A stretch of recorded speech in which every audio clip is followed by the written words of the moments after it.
Hey, what's up, guys? How are we doing today? This is Logic with ParkerLogic, and today we're gonna make it short and sweet, and we're gonna get straight into our Nmap. We're gonna do a little Python. You know what? Let me show you what's going on. So,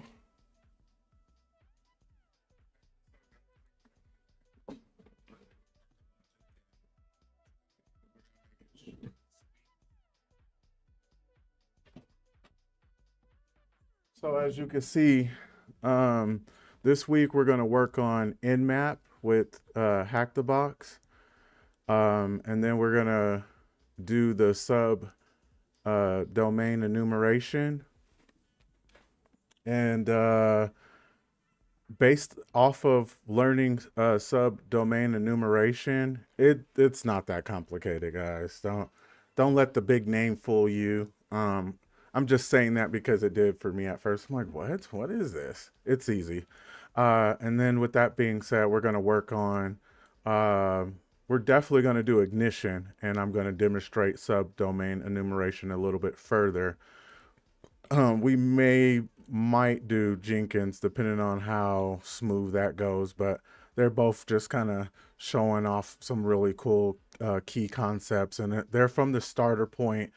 So we've already kind of worked on a lot of the starter point just to let you guys know. These are some of the ones we've done. I haven't added them all yet.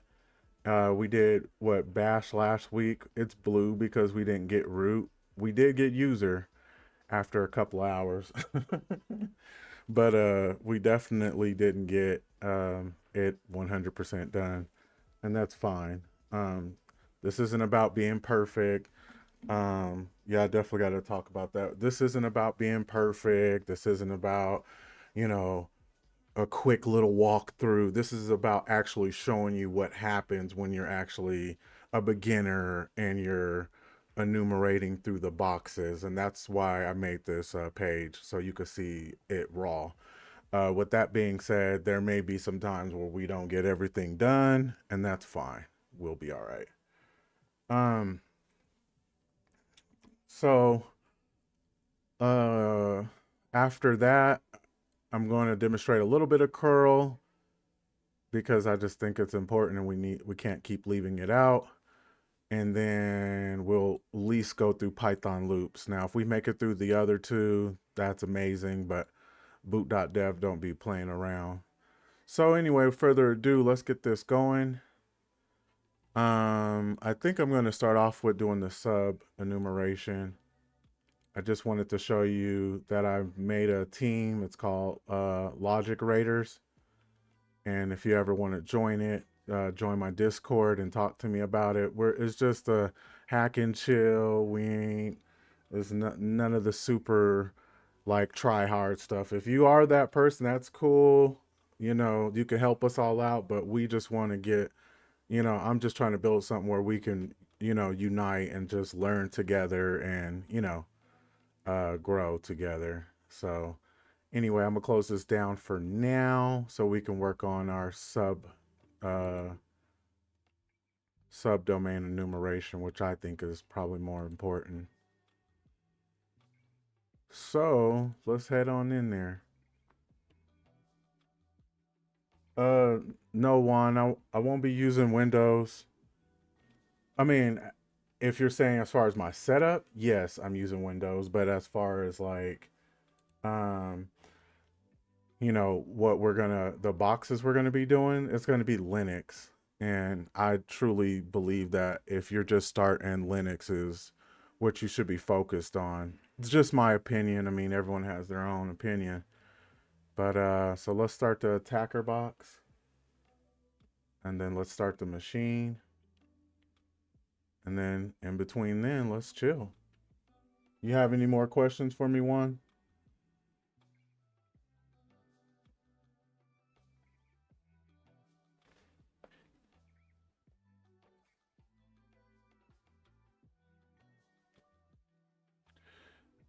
Are you a try hack me type of guy or hack the box, or does it matter to you?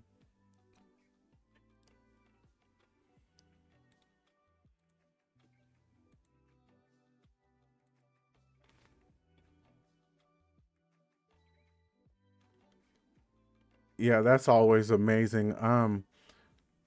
There's like, I know for like extremely beginners, at least for me, it was a really hard, it was a hard time for people, for me to figure out, um it was a really hard time for me to figure out what are the sectors. And so, and I'm in a few discords, and when I run across extreme beginners, I always try to ask them, do they know the main three sectors?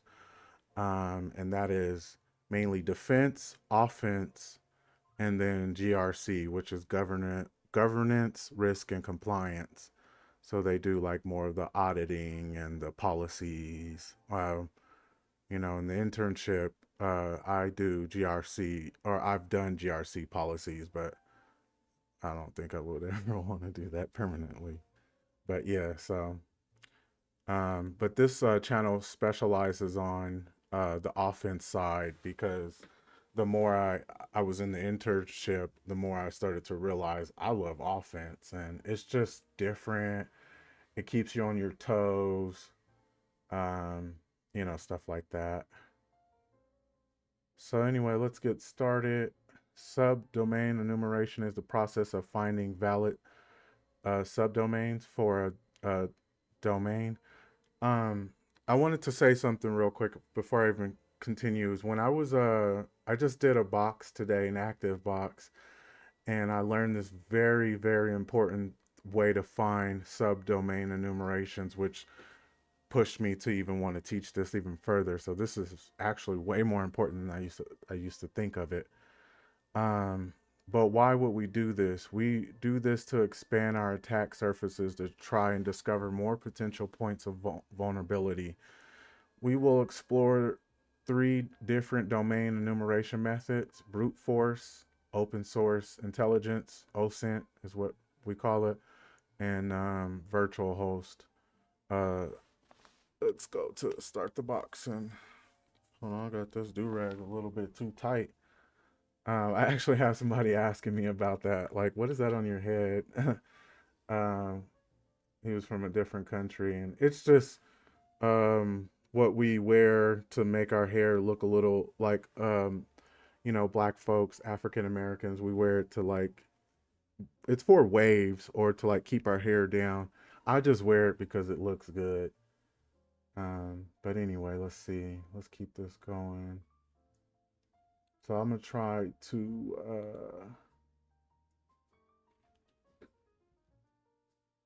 thanks, Tina. I appreciate it. Thank you for the love. Oh, good, Juan. You're in the right place then if you're into ethical hacking. I have a video out, and I'll have to put in links and all of that stuff. I'm so new to YouTube, so you have to bear with me, but it's a Linux for starters, and then a networking. You need Linux, you need networking, and you need to know a little bit about Python. Today we're going to be on the second step of Python. So don't, if you watch the whole thing, don't get overwhelmed. Just know that there's a video out there already waiting for you that teaches you the very beginning. And we'll be using this really cool we'll be using this really cool where's the IP address, the attack IP address, um, website that's going to make learning Python a little easier. But step one, where is my, so I started my attack machine. Where is the actual, all right, let me just open this fully. That way I can close this down. All right. And then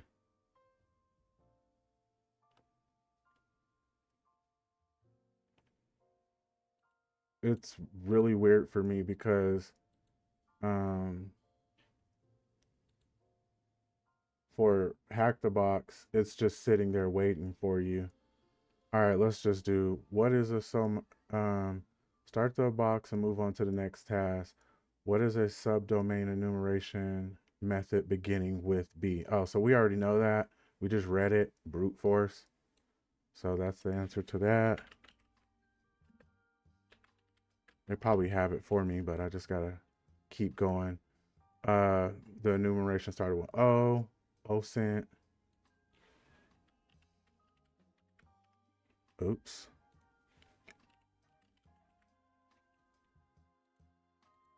Step one. Let's make sure it works. Okay, let's see. What is a subdomain enumeration method beginning with V? See, this is what I learned today. I didn't even really know anything about this. It's virtual host. Um, they made that as easy as possible. That's just pretty much did you read what they just told you. Let's see. Okay, so when an SSL, this is to me a tad advanced, but it's good to know. I guess they want us to know it now. So it's just talking about the certificates. When an SSL TLS, a secure socket layer transport layer security. This stuff is, you don't have to really remember or know too much about it, but I did mention this in the networking episode. So certificate is created for a domain by a certificate authority. CAs take part in what is called certificate transparency. Um, let's see. These are public accessible logs of every certificate. So it's easier to just show you. Uh, subdomains belonging to domain sites. So we're going to click on here. We're going to search TryHackMe and find the entry log for this. All we need to do is remember 2020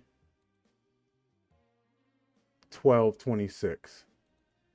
I may forget that, so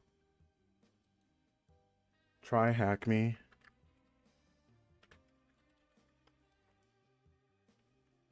This is something that's probably a little bit easier to explain later on, but let's just go through it because they want us to. Yeah, malware is very, very, I would say advanced. If you if you were going into malware right now and you don't understand a lot of this stuff, then yeah, you might want to take a step back. But if you do understand all this and this is just nothing, then yeah, malware. Because I try to jump to malware too. I ain't gonna lie. That's why I'm saying it. Um, but what am I saying? Yeah, make sure you know all your basics because malware is a very, very advanced. Let's see. So, oh, I didn't put .com. Let me put that in real quick.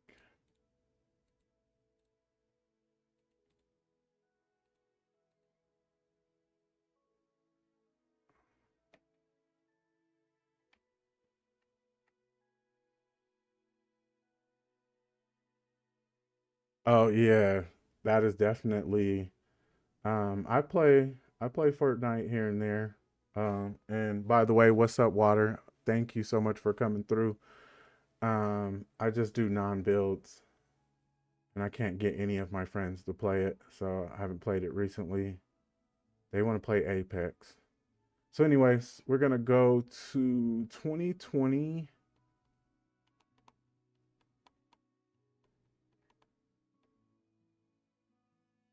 And Diablo. 2020 2020 12 26. Boom, here we go. So there's two. Come on, guys. Y'all should have made this a little easier. So it's one of these codes. Hold on. Yep. So there's 2020 12 26, 2020 12 26. Let's just try this one first. Not all of them. All right. And what do they want? What was the domain logged in? Okay. The domain logged in. I don't think I needed to go this far in. Store. Oh, it's the same. So that's good. Store.tryhackme. So that makes that easy for us. I've only had to do one box where that was like really important, but I'm pretty sure there's so many out there. I haven't done that many. So let's move along. Um, search engines contain trillions of links to more than a billion websites, which can be an excellent resource for finding new subdomains. Using advanced search methods on websites like Google, such as using the Google dorking, which we talked about, site colon and then domain.com. I haven't done this yet, and I'm excited to actually start using this because my mentor uses it all the time. So, would only contain results leading to domain name.com. They're just saying whatever the name of the domain is, but exclude any links to www domain. Therefore, it shows the it's it it shows us only subdomain names belonging to, yeah, okay, we get it. Go to google.com and put in tryhackme.com. Oh, so they're gonna make me do it right now.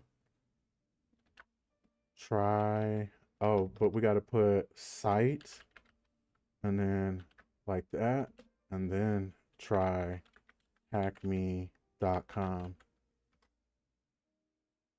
And does it only give us domains or no?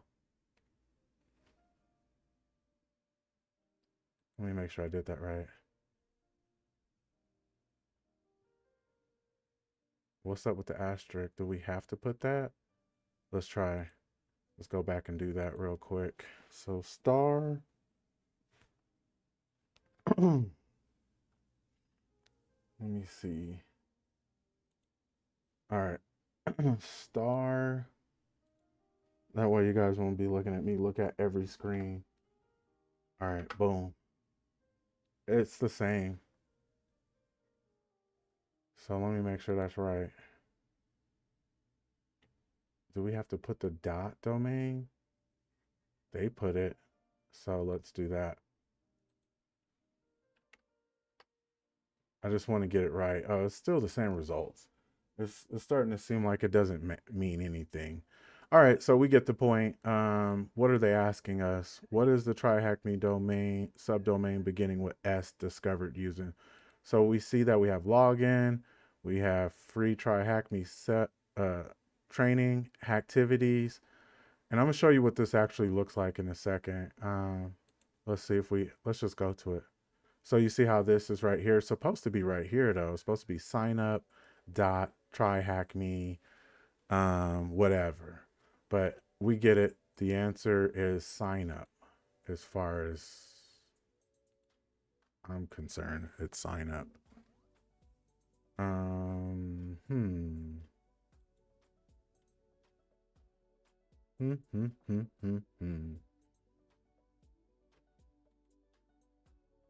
For some reason, I don't think that's it.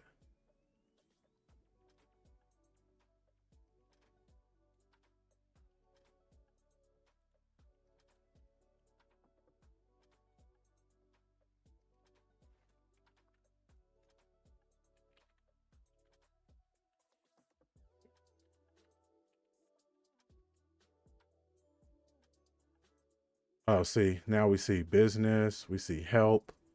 That's what I was trying to get to show up. And then we see business again, business. How far we got to scroll down and find something that start with an S? So that was page one.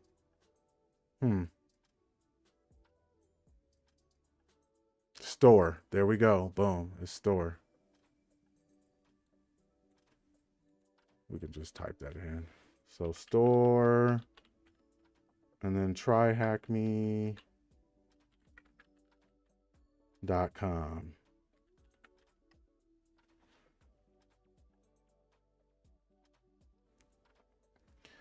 All right, let's see.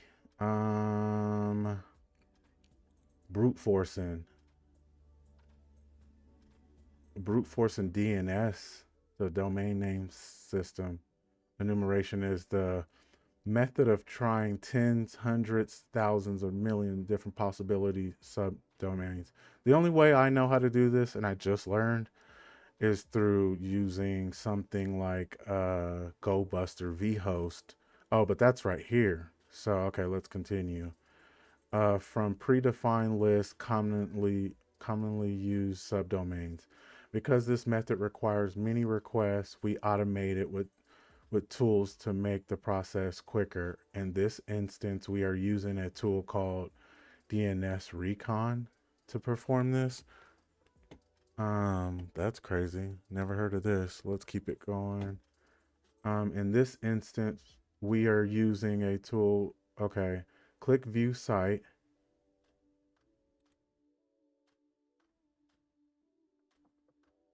Oh, it's already here for us. That's cool.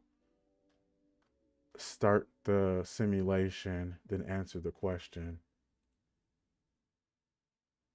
So I'm gonna add this to the notes and all kind of stuff. We're gonna do more than this. 2 records found. We got API dot the name of the website, dot THM, and then we got www. We all know www, but this is the one. And then they went through a path of user share, DNS recon, and then the name of the file. Okay, and then they were able to find 2. What was what is uh, the first domain that we found was this one. All right, that's good. But more importantly, let's put in this into our tool set, and then let's actually, uh, look it up sometime in the future.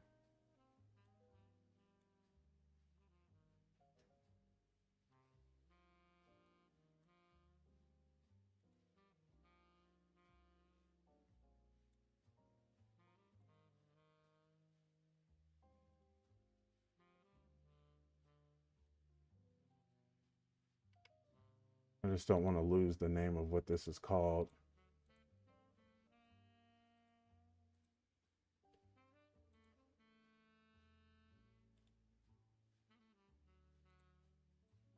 All right, we're just going to manually put it in DNS recon.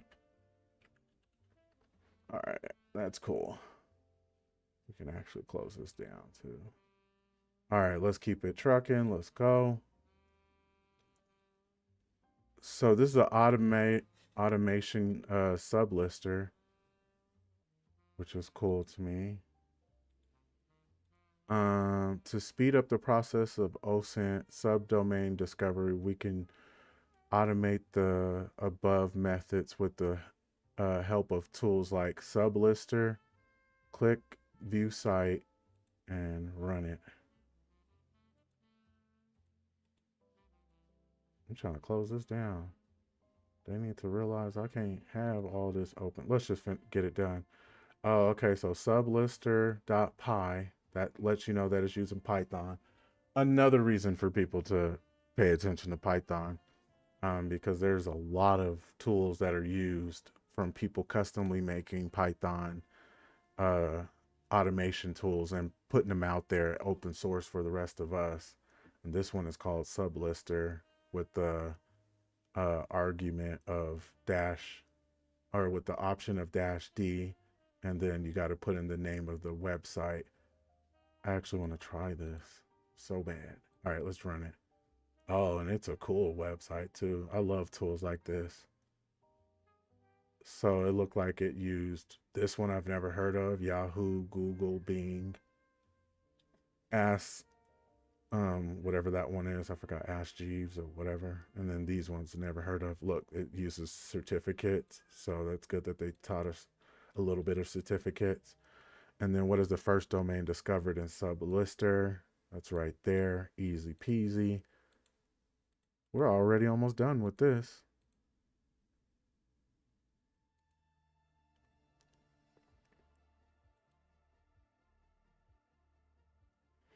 Good thing I planned more than one thing, because if it was just, this would be like a 10-minute stream. All right, let's get it done. Some subdomains aren't always hosted in publicly accessible DNS results, such as development versions of web applications or administration portals.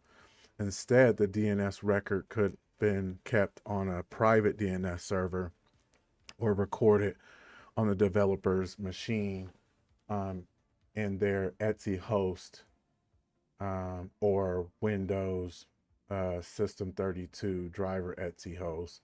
See how much more you got to do to just do Etsy host for Windows? You got to do Windows System 32 drivers Etsy host. That's just giving you a sniff of how much more difficult Windows is over Linux, which maps domain names to IP addresses. Because web servers can host multiple websites from one server when a website is requested from a client, the server knows which website the client wants from the host header. I don't fully understand this. We can utilize this host header by making changes to it, monitoring the response to see if we discovered a new website. Like with DNS brute force, we can automate this process by using a word list of common subdomains. Start the attack box. Try the following command against Acme IT. Okay, let's do it. So, is this how you get out of this one?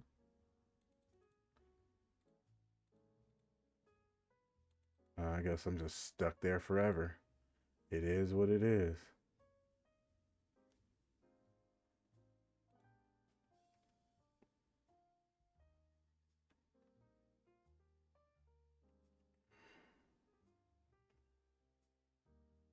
Oh, okay. So we already have the attack. No, attack box IP, and then RIP. RIP. Let's see. I'm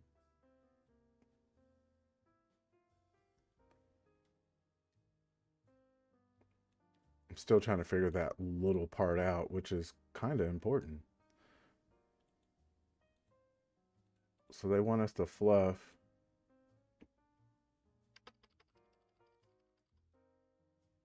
I'll explain all of that. Actually, let me find this IP address real quick. Does anyone know how to find the IP address? Hey, what's up? How you doing, Heather? Right now, I'm struggling just trying to find the attacker IP address. Besides that, everything else is pretty smooth. We're already almost done with subdomain enumeration.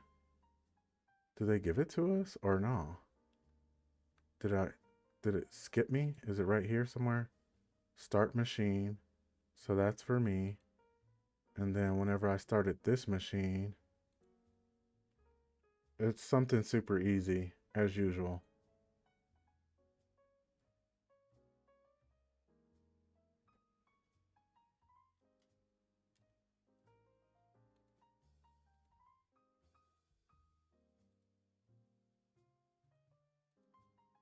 I wonder if they expect me to just go up here and when we were walking the machine and grab the IP from there.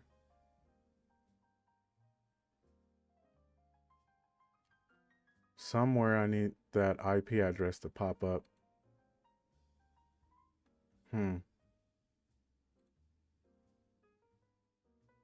Wow.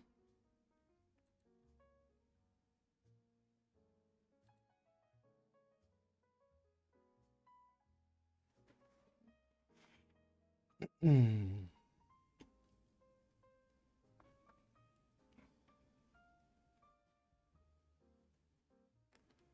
easiest stuff once again.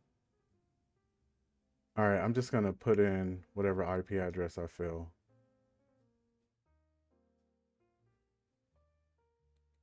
Let me go full screen.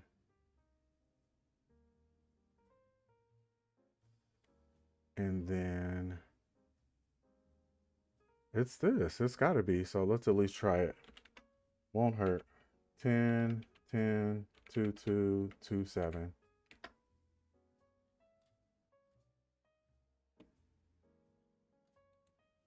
Let me make sure I got everything else good too. So go home to go all the way back, or press up, press home. Let's delete everything before, because this is actually the name of the tool.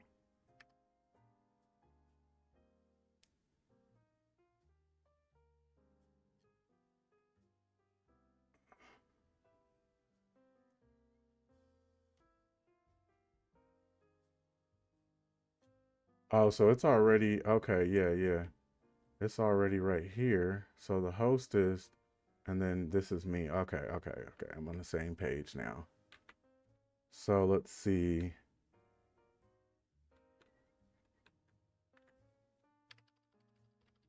This is not all 100%. So let's go from DNS and then tab. Let's see. Any more tabs?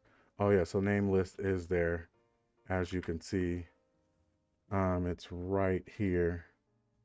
So that's good. H for host. Oh, this needs to be in the end. This needs to be in double quotes. Let me exit out of here one more time and do that one more time. So word list, it's in user, share, word list, sec. I never use the sec list, but I need to learn how to use it. And then it's called fuzz dot, well, fuzz is the substitution word for the subdomain. And then the website is obviously acme it support.thm. Then the URL. Oh, okay. Okay, let me go back and make sure that that last part is right with the quotes. How important is it? Oh, so we don't need that. It's just only for right here. And then the URL, HTTP, and then the machine IP. So it looks like we're good.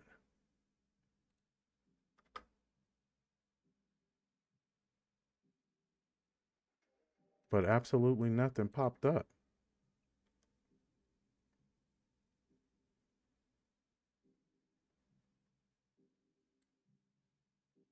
What are they filtering? So because the above command will always produce a valid result, we need to filter the output. We can do this by using a page size result with the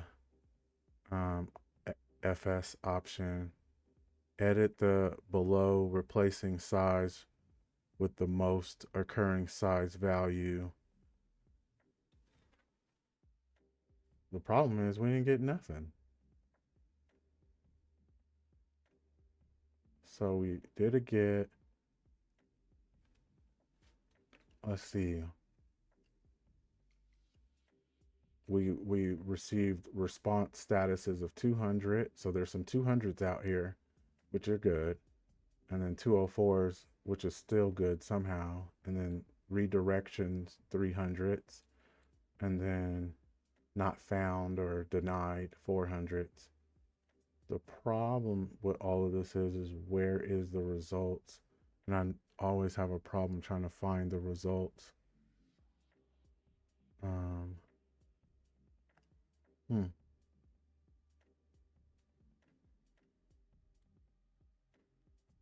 Let's do this anyway. So all we need to do is press up.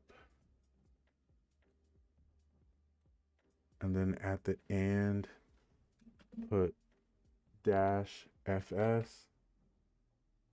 And then size. Let's see. Normally it will tell us what size. Nope. So this don't matter because I can't get it to work.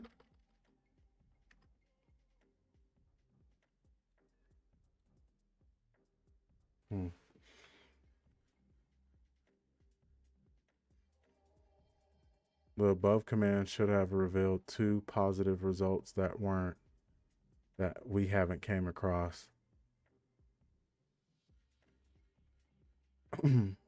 Well, what I'm going to do since I trust GoBuster way more.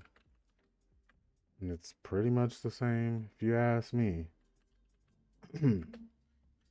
Dir user. What's the first one? Let me have ChatGPT help me with that real quick.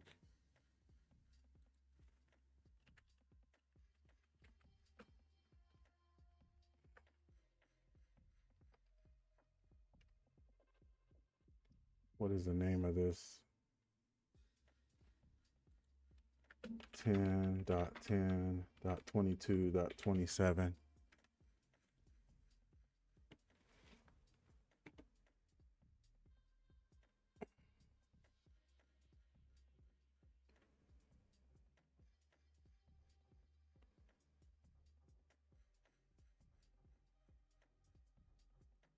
All right.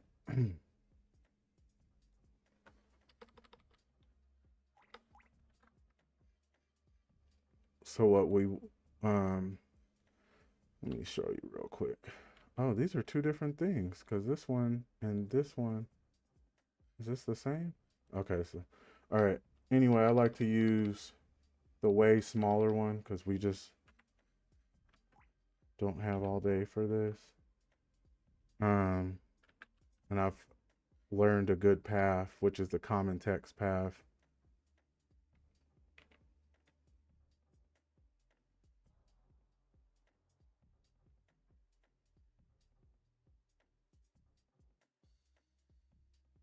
Let's see. Server returns a status code that matches the provided options for non-existing users.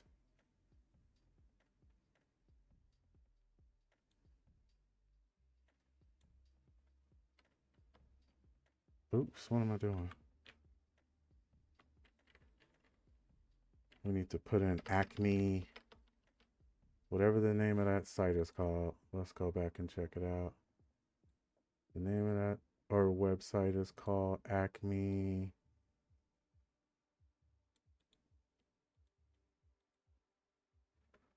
Put that booger right there and get rid of one of the slashes. Go from there.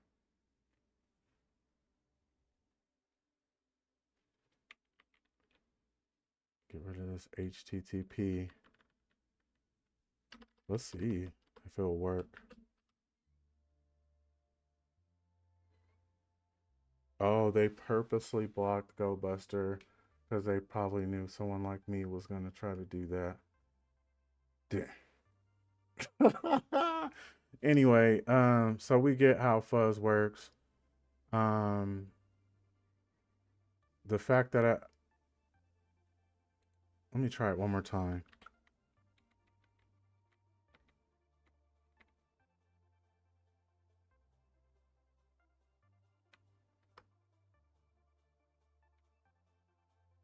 See, I'm not getting any results.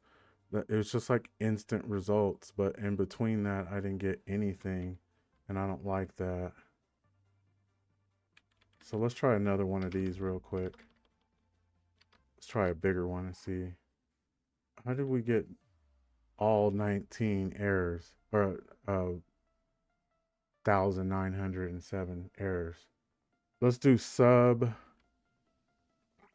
subdomains 500.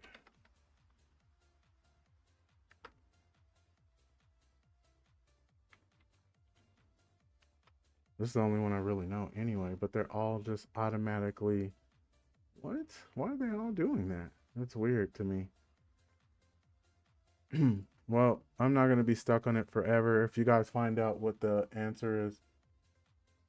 Yeah, I'm not. GX. I'm missing the whole like fluff, the whole fuzzing. So if you know how to help me out with that, that'd be appreciated. Besides that, I'm just gonna keep moving. I mean, I'm using it. I'm just not seeing why it's not showing up. It Because when I try this on other boxes, I don't get this kind of result. Like all of these are all errors. I usually get some kind of results that show up. I probably got to get rid of the fuzz. Let's try that. because I've never really seen this.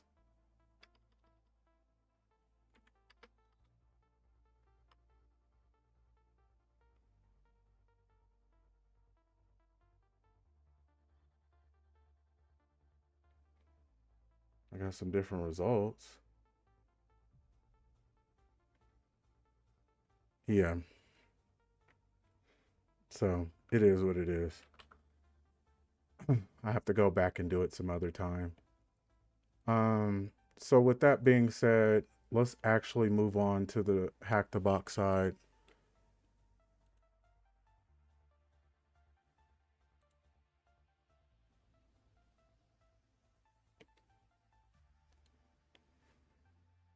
Let me log in real quick.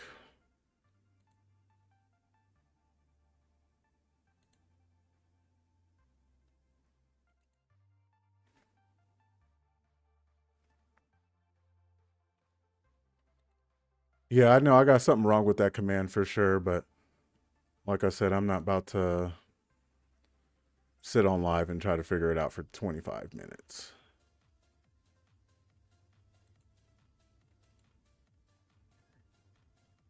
I know I definitely got something messed up over there.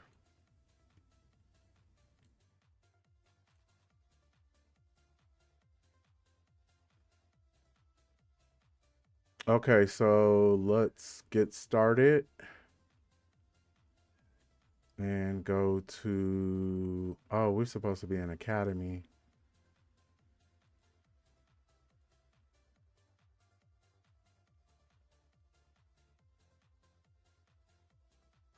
I guess I still need to log in.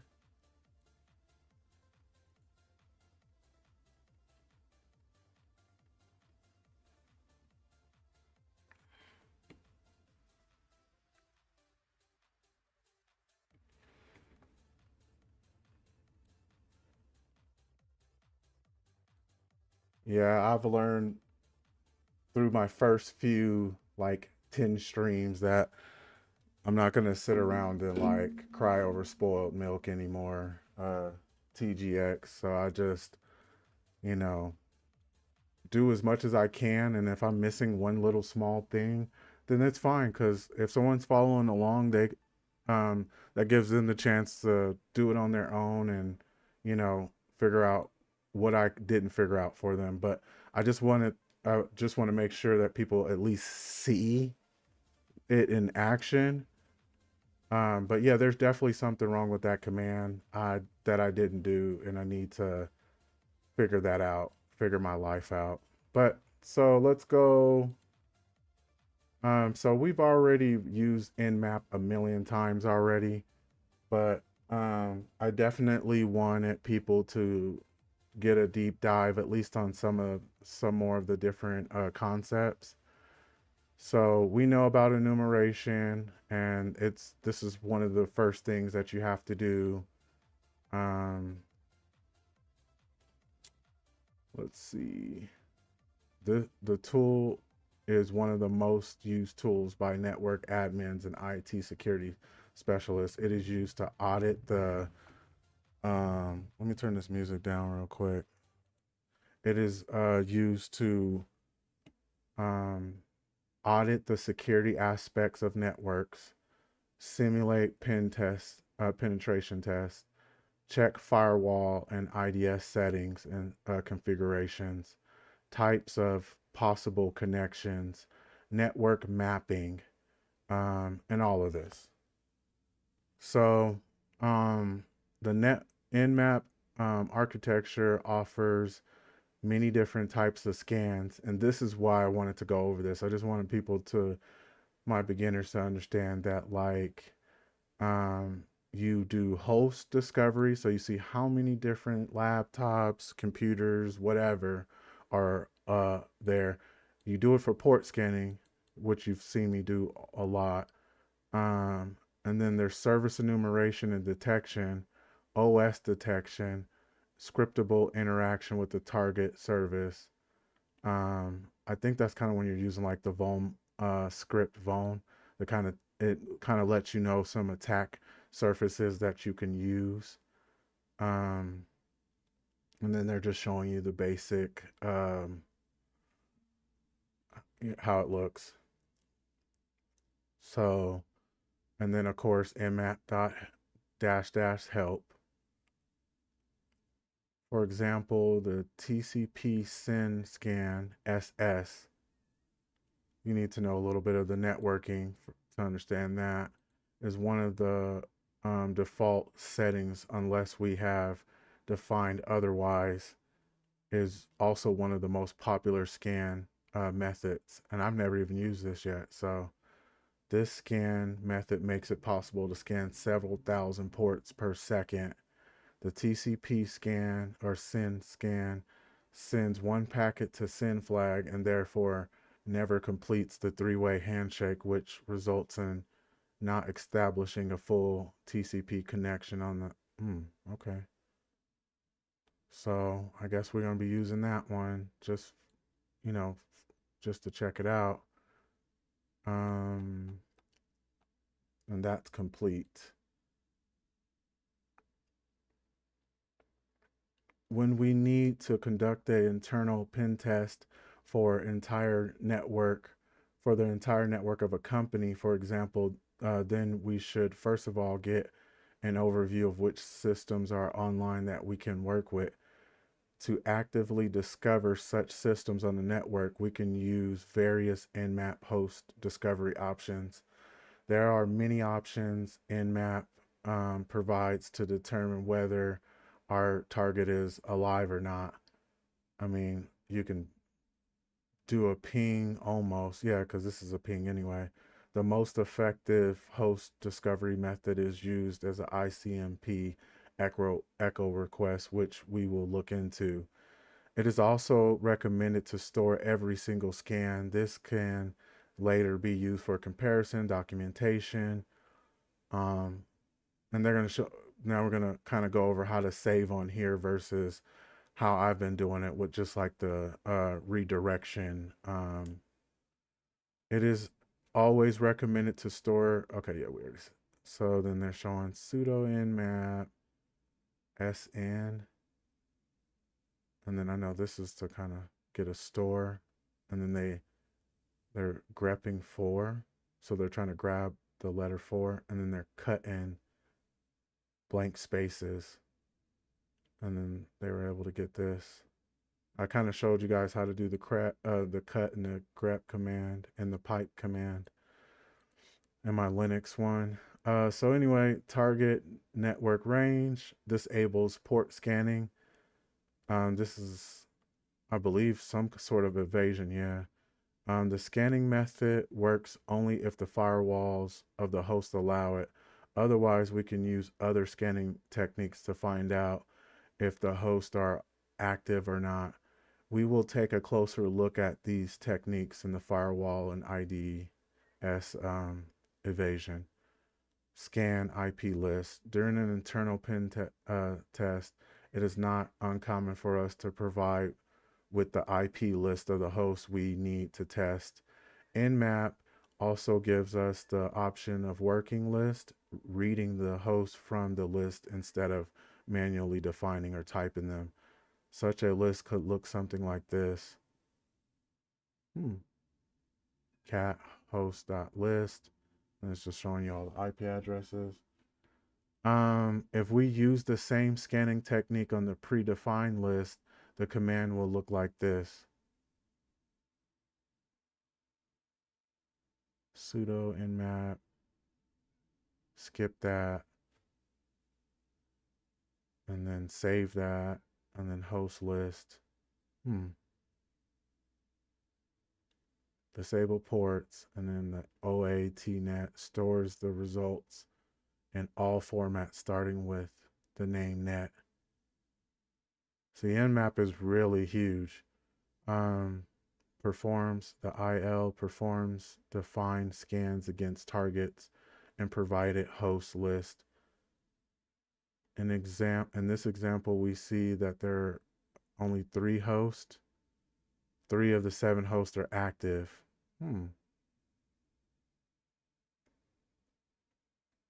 Remember, this may mean that the other host ignored the ping echo request because of their firewall configurations. Since Nmap does not receive a response, it marks those as inactive.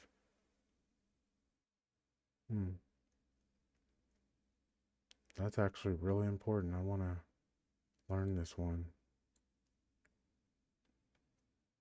Okay, let's see. Scan multiples.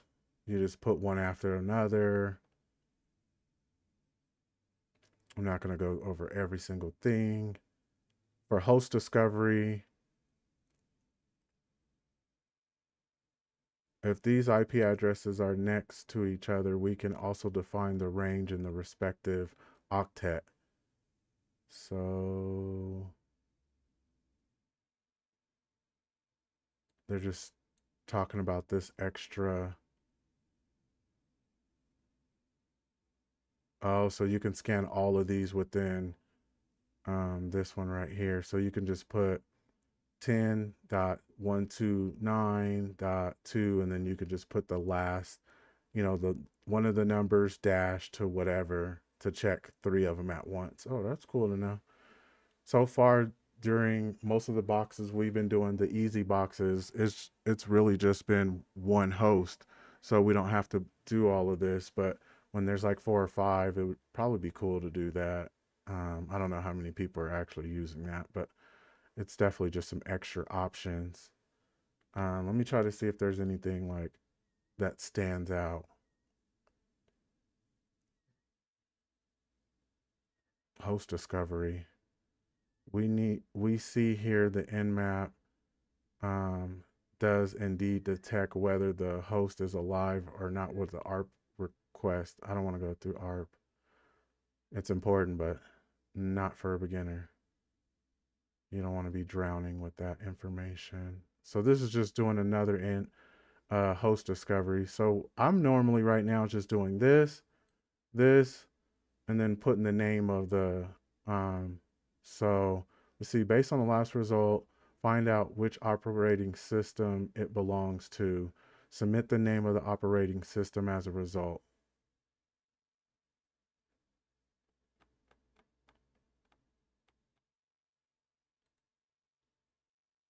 I want to see this really quick.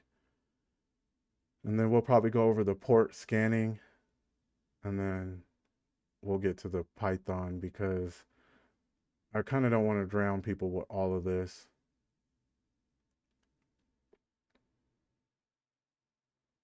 Oh, not the Python. We're going to do the box and then we'll do Python.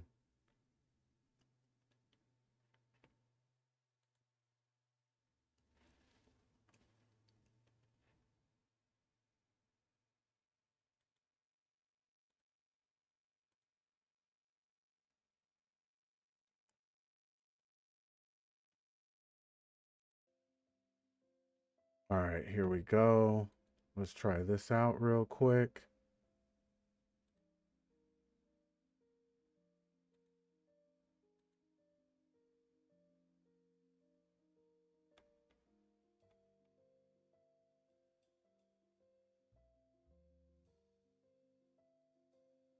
Oh, I don't even know what all of this is, and I know they mention it somewhere, but let's just put it in and see what happens.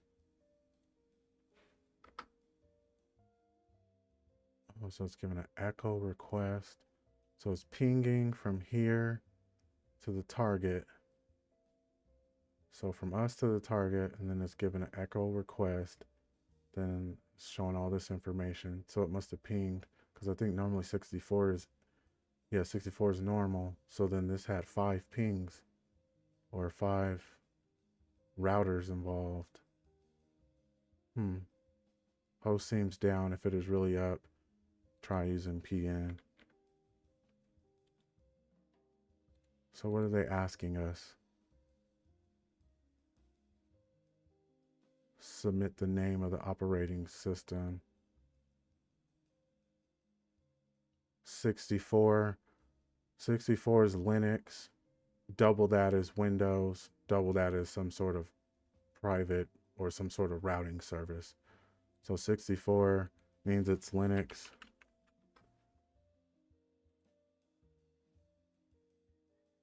Let's see.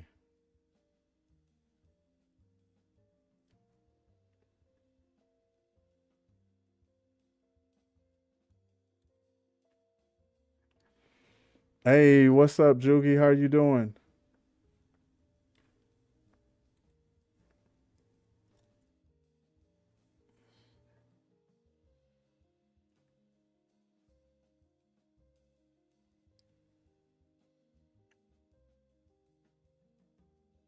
I'm just trying to figure this one little nmap thing out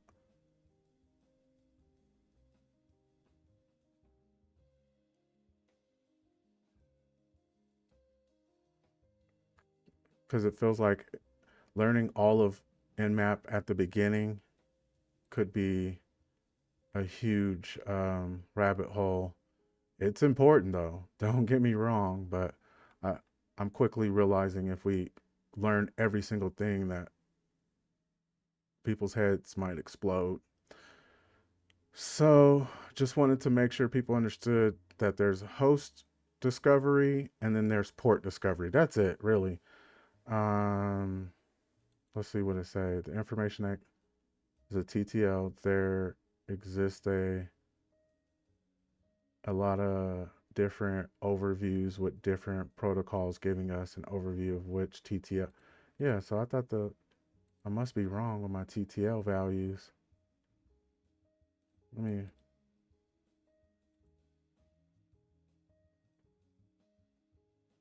I wish it would say what it was, but it's not. So let's see. I'm just putting this into Google real quick.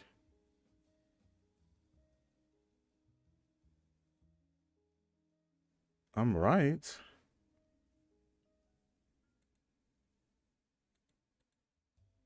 Submit the name of the operating system as a result. I'm just maybe not saying it right. Let's see. Linux based OS.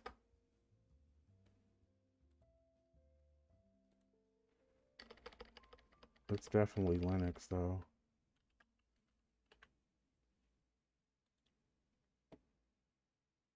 Yeah, 64. Whatever. Um yeah, so that is, I'm not about to take 20 minutes to try to put in the right answer the way they want me to. It's definitely Linux though. If it is not, definitely let me know. Post out there, give me a message. Let's see. So let's move on to the last one real quick. All right, there are some important things in here that I want to run across real quick.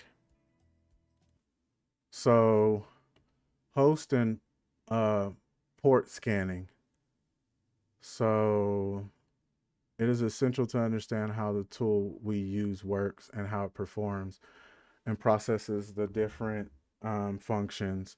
We only we only understand the results if we know what they mean and how they are obtained. Therefore, we can take a closer look at and analyze some of the scanning methods. After we have found out that our target is live, we want to get a more accurate picture of the system. The information we need includes open ports and its services, its service versions, information that the services provided, and operating in the operating system. This is something I want most people to see. So when we do Nmap scan, you'll see if it's open, closed, filtered. I haven't really seen these other three, but we're gonna go over it obviously. So this indicates a connection to the scanners been established. It's open. When the port is down, it's closed. The TCP protocol indicates that the packet we received back contains a RST flag. I don't know what that is. This scanning method can also be used to determine if our target is alive or not. Closed, you can't, most likely you can't get in. It's closed. Filter Nmap cannot correctly identify whether the scan port is opened or closed because either there's no response is returned from the target or for the port, or we get an error code.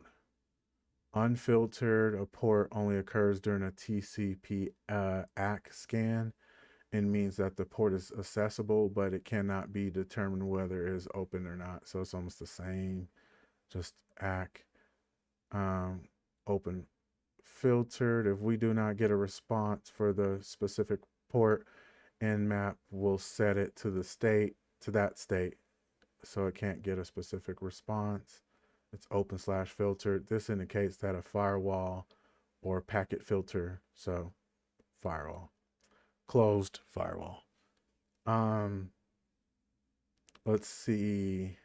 So you guys have seen me do a lot of this already, but by default, Nmap scans the top 1000 TCP ports with the SYN, the SYN scan. This SYN scan is set only to default, which they said before. When we run it as root, because the because of the socket permissions required to create TCP packets. Oh, that's cool. Otherwise, the TCP scan is ST. This means if we do not define ports and scanning methods, these parameters are set automatically. We can define the ports one by one with the -P. That's something else I wanted people to see. So if you wanted to, when you do your first scan, you see what pops up, you can just do a more in-depth scan with this right here, or you can do a range.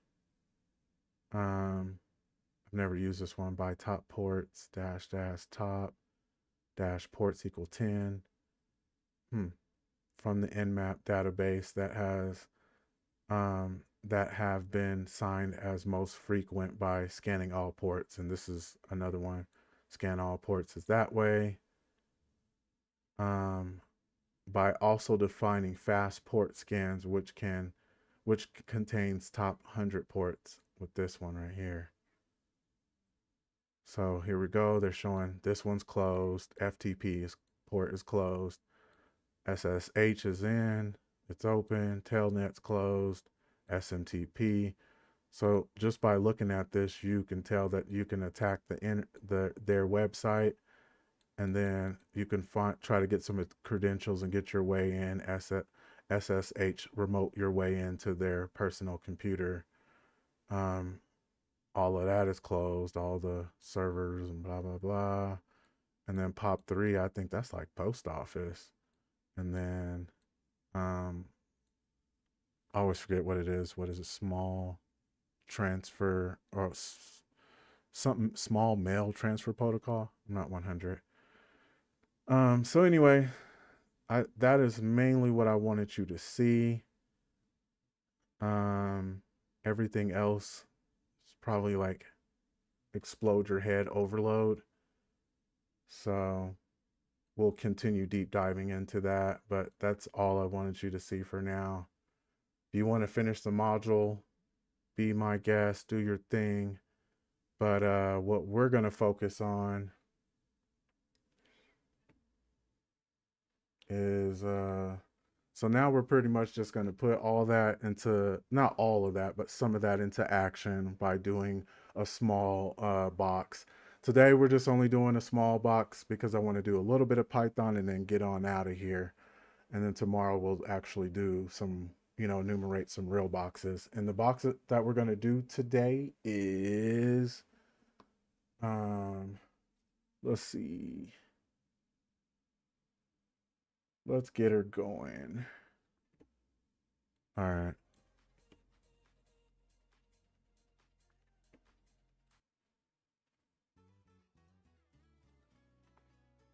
I don't know why your message was retracted, Ken, but how are you doing, man?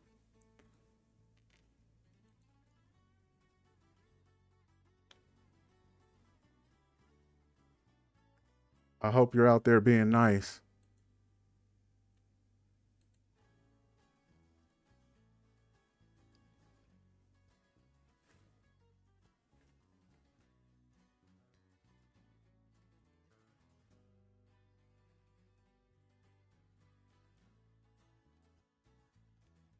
I don't know why it's making me log in again. Come on, man. Okay, here we go. Cool.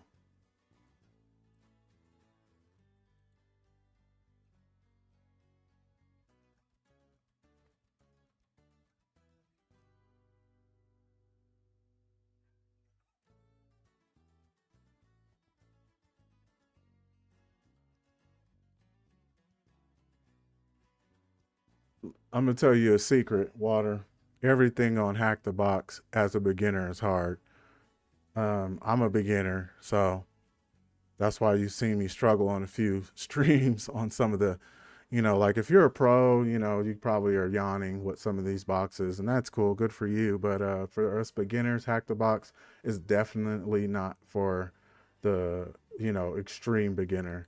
But I have done a few boxes and I have learned a lot of things, but um, we're just doing starting point. This is like Hack the Box's way of saying like this is the easiest of the easiest. Like uh this one we're gonna do is ignition in it. Let me see what else. Hey, what's up, Ken? I have a Discord too, so if you ever want to join that and just talk to me, I don't know if you've ever added, if you're on my Discord, Water. So yeah, I try to help with whatever I can, and then there's people with more experience that are starting to help all of us, which I really love. Thank you, because it, I don't know, we're all at different levels, and I know I'm just not like, I'm not like elite pro or any of that stuff yet. But with that being said, as I start up the box, I'm going to, yeah, starting point is where you really want to start off at. Water, long story short. And I highly would suggest you do starting point and then the ones that I've already done, and just do them and try so many things on them. Even if you learn something new, just go back to a box that you've already done and just try that on that box. If that box is like, you know, designed for that, because there's different vulnerabilities. So if you're trying to do, you know, a brute force, but there's no need for a brute force because you get a password, then try to find an easy box that is related to brute forcing, if you see what I'm saying. Like I need to go back as we just seen earlier and do the I call it fluff and fuzzing. Well, fuzzing is actually what it's called, but every time I use fuzzing, it's like it's annoying because like every time I use fuzzing, sometimes I get results and sometimes I don't, and then I just automatically run to GoBuster because I know how to use that. But I know fuzzing and GoBuster have their specific purposes, so I need to get to a point where I'm comfortable with it. But that's what this is all about: trying, failing, try again, try again. Even my elites, I feel like some of them forget. Like there was a point where they were sitting around stuck on a box for 8 hours, 5 hours. We all have to go through this phase. We don't just like start off and get everything perfect. Um, but yeah, so starting point I say is the most beginner friendly you will get with Hack the Box or lame. Let's see what else is out there. There's a few of them, but not too many. Let's be real. Oops, did I just do that?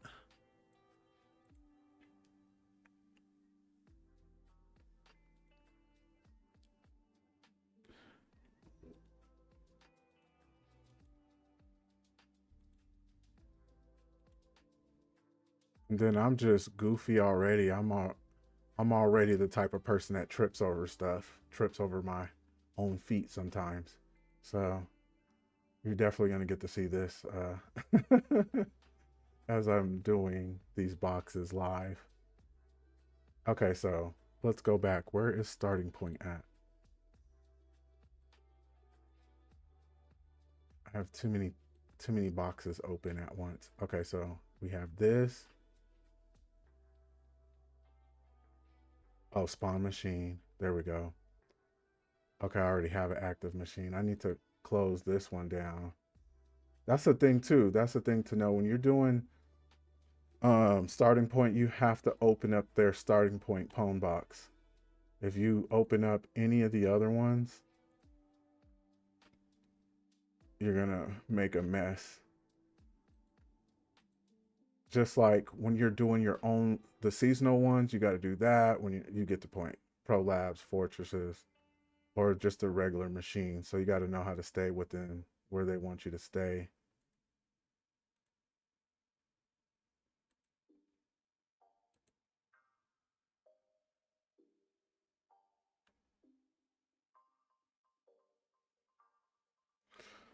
So the reason why I started this one, yeah, it is water, like because I watch a lot of tutorials, and sometimes it's just like 11 minutes straight for like tutorial, but they're getting zero things wrong. And then it's like it trains you to think, oh, okay, I'm gonna just get into this HackTheBox. Like I'm about to get in here, and then it's gonna take me 11 minutes to get this done. Burner. Let's get that out there. It is not gonna take. It's gonna take you some time. You're gonna be making mistakes. You get the point. It's not like it is not easy. Um, so let's go. All right, it's already open. Let me just go to it. There's been times where I am not gonna lie, I'm just sitting here trying to log in.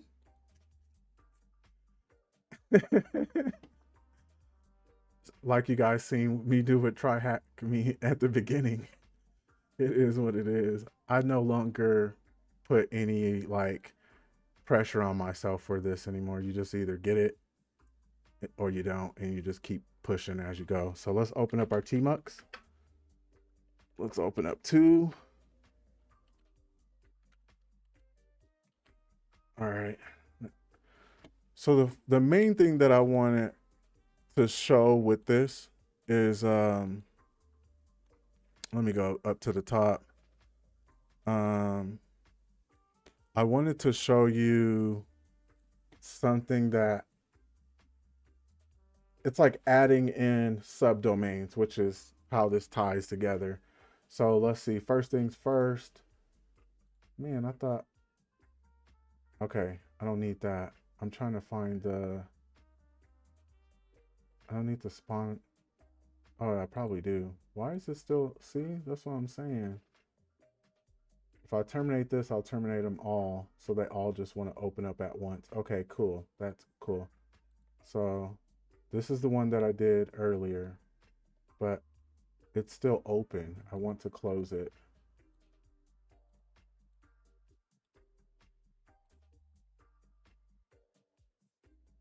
Can I just close that without them all terminating? No, I can't. Let me do it from here then. Let me go.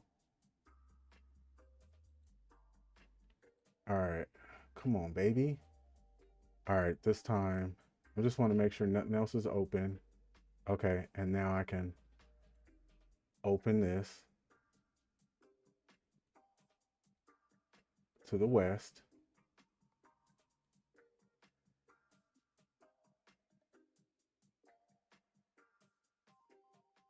See, I should be able to spawn the target, whatever. It's not letting me spawn the target. I'm not liking that. Okay, let's see. Starting point. Looks like that's about to happen right now, what I was just talking about.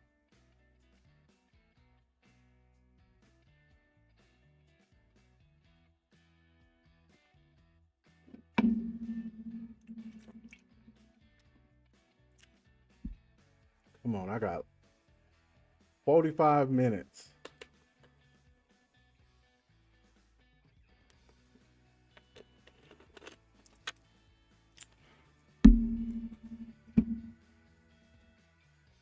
So how's the new season of Fortnite going, Water? Same old, same old? You already have an active instance. See, this is annoying. So there's three boxes open, right? I did this earlier and it's still pinging like it's open. It's so then when I try to terminate it, it terminates all three. So what are y'all telling me, HackTheBox? I'm stuck in here forever?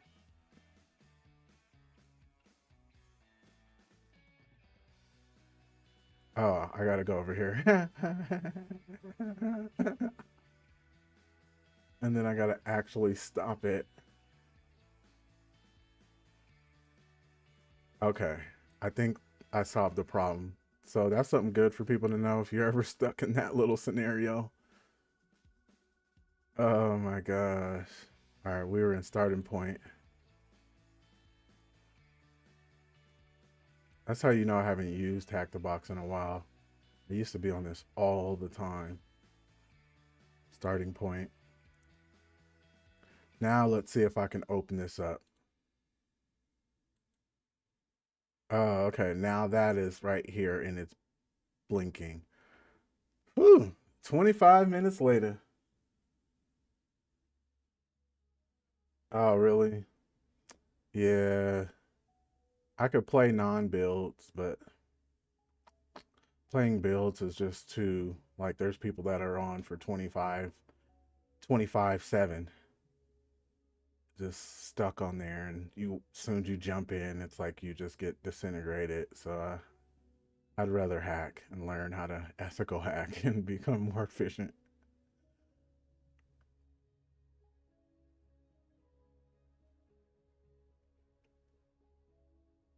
Come on, baby.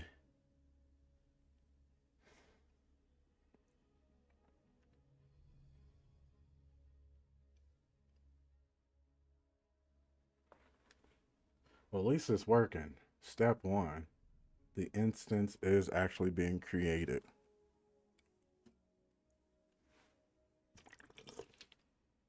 There we go. Now we're in business. So now we have the target IP. I'm just going to do normal enumeration. You guys have seen this over and over. Oh, it closed. It's okay. Now that we actually have the real one working, we'll be all right.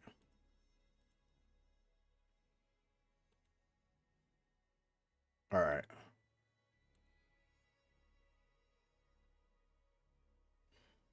Another reason why I changed these backgrounds is it helps me know what stream I make when I try to go back and edit. And I suck at editing right now, but it is what it is.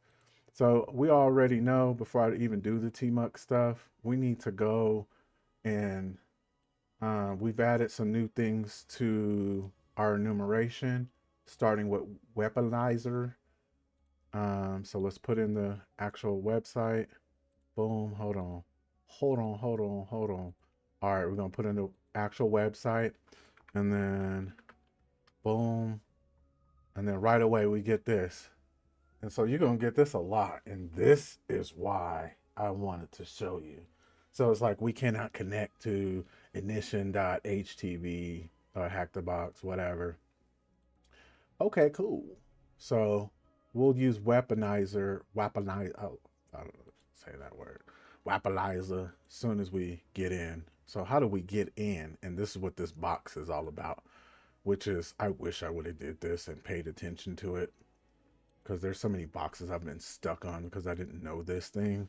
So we're gonna do our TMUX thing again. Because why? We want two panes. We want two windows. Of course. And then what are we doing after that? We are, so normally I would tell people, do your ping, get your ping on. But like if you didn't understand anything I was reading, I'll just explain it to you.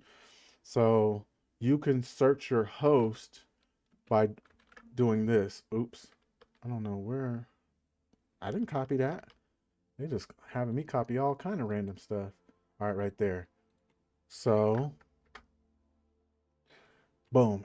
Only thing that matters with all that stuff I was saying is they said SN helps you find host, right? So as a beginner, let's just do a basic SN and just know that it says there's one IP address, one host. So if we were in an environment where we were hacking something, all we did is find out that there was only one computer, one phone, one laptop, one host available. That is all that stuff I was just reading was. Then the second thing that all that stuff that I read was saying was this. I'm just, so they normally say S and then capital C, capital V, or capital dash S, capital V, and then we put in that address, right? So when you guys see me, I'm gonna show it to you. I'm gonna just let Nmap do his thing real quick. Let's see how many. So remember, they were saying that this is the state, and it says that it's open. That means that we can, and then it's telling us the version, and this is usually the server or the, what's the other one? The server or the whatever. It's right now, this is the version of the server, and it's Nginx 1.14.2, which in my very first video I explained that this shows that there's certain attack vectors per version. So 1.15.5 might have different attack vectors or whatever. And then that's why when you get your computer and you have your own Windows and you get a patch and it says update your window, that means they have found out a vulnerability. Not always, there's always different updates, but most of the time they found a vulnerability and they patched it up. So if you don't update it, then whomever is out there hacking that vulnerability can hack your computer because your computer has not patched that vulnerability up. So that's just saying per version, there's different attack vectors. Obviously, this is an old attack vector.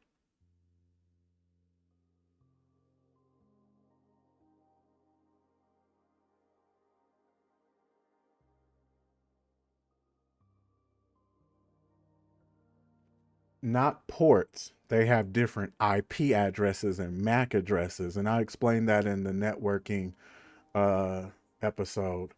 Um, they can all, let's say a printer port is, I don't know it, I'm not about to check it, but let's just say the printer port is 2222, whatever, 2222. Now all of them might run on that port, or that could be a private port, or that could be a whatever. You get the point. You can run all of those IP addresses from that same port. And then if the network admin or the person in charge shuts down that port, all of those printers are shut down as far as being able to reach out to other networks, other computers. You see what I'm saying? Um, but they all do have their own MAC address for sure. And I explained a MAC address is like thinking of it as like a VIN number on your car.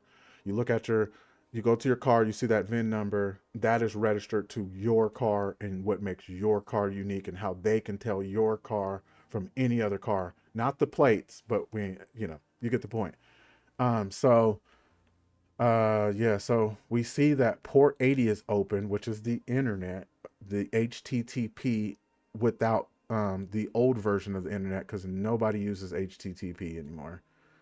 It's too vulnerable. As you check all your websites, and you're going to see HTTPS, which is port 443. So anyway, it's open, it's HTTP, and then it also showed us a title, did not follow redirect, which means that this has been follow redirect to, means that this has been redirected. So whenever we are getting on to, I don't need to open up 700 of these. We go here and then we press enter. It's saying we're having trouble finding this site. All that means from this scan is it's open. It's there. It exists. So when you see this, you're good. It's there. But it's been redirected. So what they were saying to us and all that stuff I was reading and probably confused you and I confused myself is there's domain name system, and it's pushing it somewhere else. That's it. So how do we get it to push to somewhere where we need it to go? I've done this before, but now I'm explaining it a little bit more because at first I was just running through it. So first is things first. We go to Vim, and then we go to Etsy's host. Now, if you remember me talking about the Windows part of, like, the Windows is way longer than, Linux is just Etsy host. It's going to open up, and now you're going to see this is um, this is how we redirect it to our system, to our local host, to our system, so we can actually um, take advantage of it. So how do we do that? Hopefully you know how to use. Hold on, what? Don't be talking to me like that, man. All right, let me exit. Okay, so I'm gonna go over. If you don't know how to use Vim at all and it's seeming confusing, use Nano or go to my Linux page, my Linux for Beginners, where I explain at least how to use Vim. We ain't going into an in-depth with Vim for a while because I don't want people's heads to explode. But anyway, so now what we do is we use, let me make sure. It's one or the other, but I just want to be right the first time. Doesn't really matter. So we're going to put in their address. So 10, the target machine's address, and then boom, space. And then we just put in the way that HackTheBox wants us to format it is we just put the name and then we put the dot whatever. So boom, dot HTTP. So we're adding it to the host. Oh man, I didn't sudo, so I'll have to do this again. You need to be, it says that too. Okay, but can I leave or not? Oh, it won't let me save because it's like, you can't save, you're not sudo. So first thing is sudo. Give yourself super doer, sudo su, sorry. And then now we got to do that same thing over. I always do that. I never make sure that I have privileges. And then S, and then we do the same exact thing. So you got to see me do it pretty much twice. All right, let's see. And go over here, I. All right. And then we're going to put that in, space, ignition dot HTB, and then save it. And then go over here and and it doesn't work. Yes. No, I'm gonna get it to work, but let me make sure that I am doing everything right, because I think I might have mistyped it.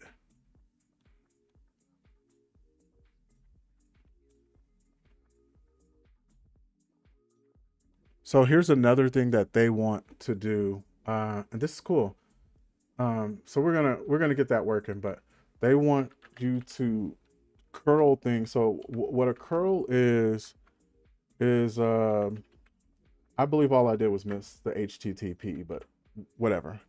What a curl is it's like a way of looking at the website, but without going to the website. So it's looking at the website from the terminal.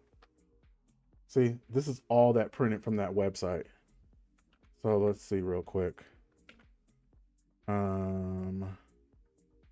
Let's go read what it says and just remember all this stuff, because, well, you don't have to remember all this, but you'll see that this is going to help. So anyway, let's go back. 302 found, boom, boom, boom, boom, boom. The location of the website is right here. So I think that's all I got to do is put that in instead of what I did. So I did everything right except for that one thing. Let's go back. So that was a way for us to look at the location of the like just in case we need to know exactly how to put it in. But most of the time you try one of the two, it's gonna work. Like I usually just try. All right, so all it's telling us is we need to um, put it in like this, and then let's try it again. And then let's open that up, and then let's go back.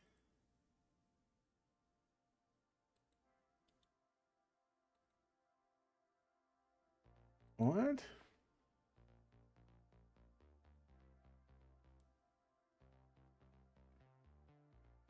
Let me see. Boom. So it's one of these two. It's gotta work. Come on, baby.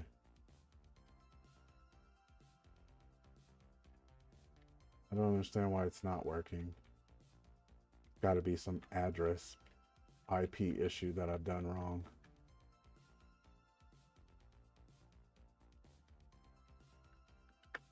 It's usually one of these two. Come on now. And then let me.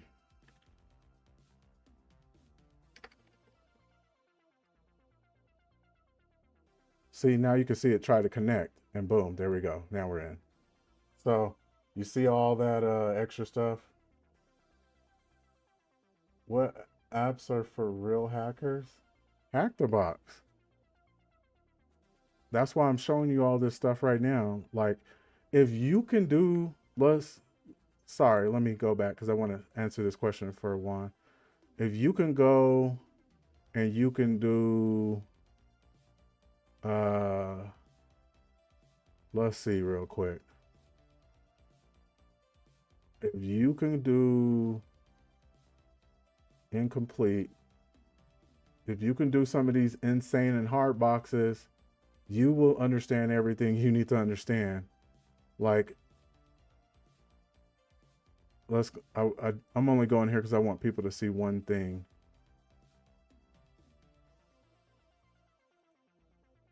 Let's go to the active machines real quick, and then we'll step right back into it real after that. But let's just go to Dark Court, for instance. It took someone 11 hours to get system. The best person, the fastest person, first blood, 11 hours. And then 9 hours to get user. So, like, long story short, this is not easy stuff. And then they have the Pro Labs, which involve multiple boxes. And put it this way, if you can do this one right here, APT Labs, it's 18 machines, 20 flags. You can do that, and you can call yourself whatever you want, elite, whatever. But yeah, this is not, none of this stuff is easy. This is probably the best you're gonna get, my guy. Anyway, let's go back to business. And that's just my opinion. I don't know what else is out there, but TryHackMe too. But TryHackMe is more for beginners, but that don't mean it's easy. When you start getting to them hard boxes or even medium, it's not easy. Actually, one of the #1 hackers in the world, he gets on that one, and yeah, he's amazing. But anyway, so let's get back to our thing. So we finally were able to bypass and make our way. So you guys notice how we was on the website was not showing, and now all of a sudden we got access. This is the type of stuff that you need to know. And then we're using Weaponizer, and it's showing us MySQL. So that lets us know if we need to do a SQL injection, boom. If we need to make shells most of the time, most likely it's going to be a PHP. It's going to be a PHP shell or a PHP. You know, that's the main language. We talked about it. This is our server, so our web server's in Nginx. And eventually you need to be knowing a lot of these by heart, like Apache, Nginx, all, I don't know them all, but, and then it also lets you know JavaScript. This is why I try to tell people you need to at least understand how to read JavaScript. You don't need to know how to program in it, but you can add weaponizer for, see, I have it right here. This is my own computer right here up top. So this, you can add weaponizer as a, what am I trying to say? Extension. So weaponizer is like out there for you. But let's see. And then another thing I would say to you, Juan, is yeah, make sure you take those baby steps. Don't try to like jump, like, there'll be a lot of memes and it'll be steps and it'll be like, first you need to know networking, then you need to know Linux, then you need to understand programming, then you need to become a hacker, or then you can practice cybersecurity. And then it shows a kid taking like 5 steps up, a giant step. Like, take them baby steps, because if you take them big steps, you're gonna be so confused when you start to need to do things on your own.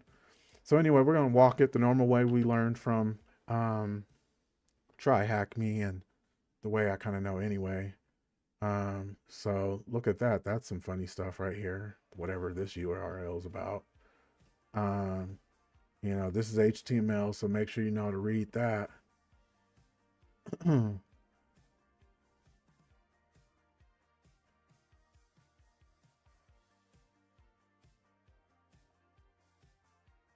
I don't see nothing important so far. Oh, I see something that says admin.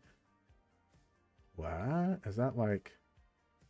Let me pull out my notes. I'm already slacking. Y'all know I got to get these notes out. Anything that I see important, I'm putting it down.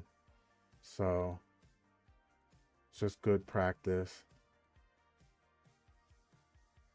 Now, normally, if someone was like racing or like, trying to capture the flag, they could probably do this super quick, but that's not what this is, what we're doing. We're just getting used to doing the same enumeration. That also brings up another reason why Python is good, because we can kind of, eventually you do this 300 times, you're going to get, to a point where you're going to want some of this to be automated. And yeah, or if you're like bug bountying, you're doing 500, there's 500 networks on there, 20, 30 networks. You don't want to do the same thing 20 times, 50 times. So far I don't see anything important, but it never hurts. There's a lot of this. I don't understand what Magneto is, but obviously this box is about Magneto.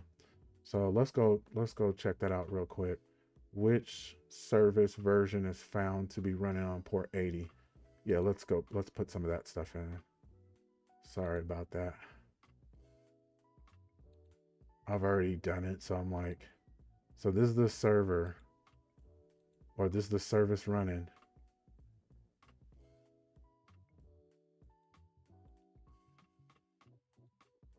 Let me make sure it works. We see it's already 0.2, so we know that it's this, but I'm not about to take forever trying to put this in. Show answer. Boom, there you go. What is a 3-digit HTTP code? So stupid. What is the HTTP status code return when visiting the machine? It was 301, if I remembered, just because we did that already. Yeah, I believe it was 301. Let me just show you. Oh, 302. So that's just helping you guys out.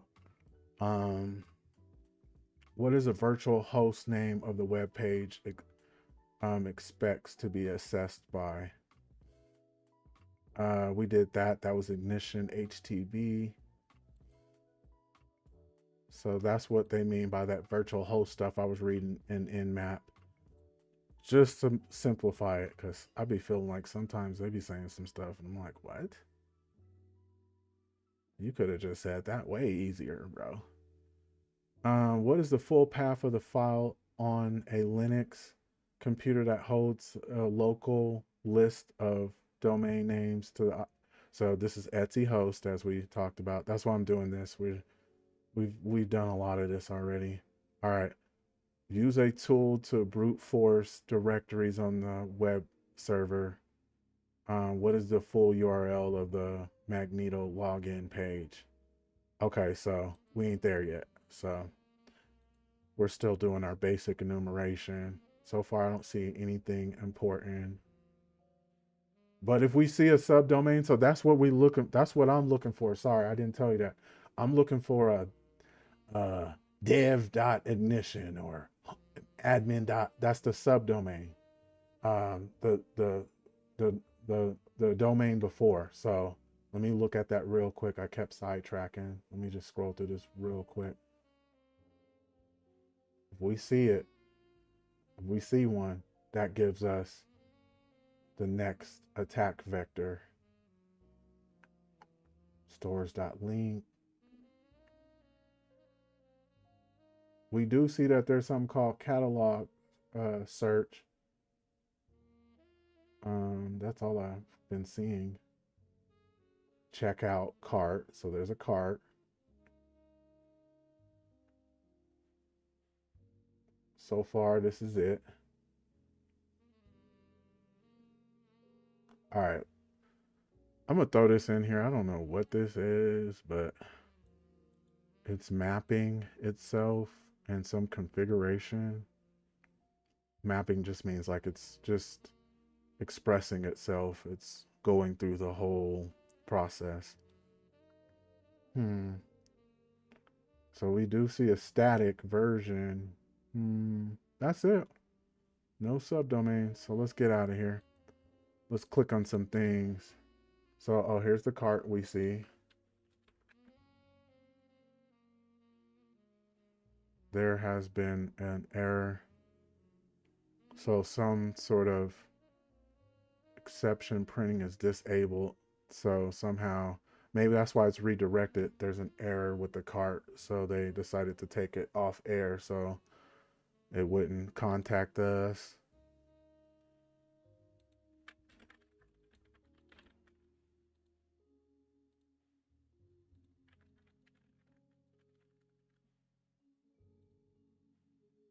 Oh, it actually wants. Let's see what happens when we do that. So that's in context index. Let's see if we can find a login. Sign in, login.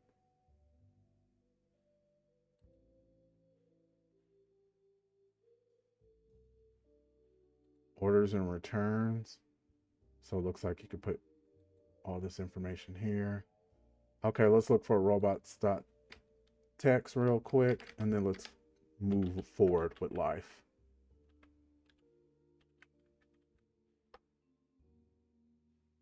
What? Just blank? It's usually either blocked or allowed. That's pretty weird. I've never seen a blank. Like they just forgot to. All right. And then really quick, let's get our Go Buster.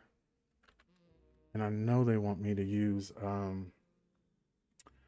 they probably want me to use Fuzz, but I'm going to use Go Buster, and then I'm going to use vhost this time. So well, first let's do a regular Go Buster. So Go Buster dir -u. You've probably seen me do this 100 times already. You're gonna see me do it 100 times more. Okay. Let's make sure we check for every single domain, which is pretty much mandatory, because that one domain that you don't know about could be the way you actually compromise the system, their system. So let's see, word list. I'm going to use derb because we're starting off small, and then common text, and then put a focus on this real quick. All right, something I didn't do right.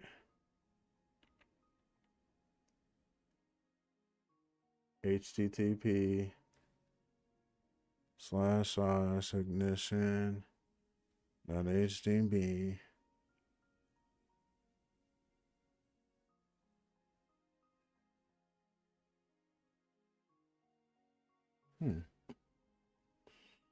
That's weird.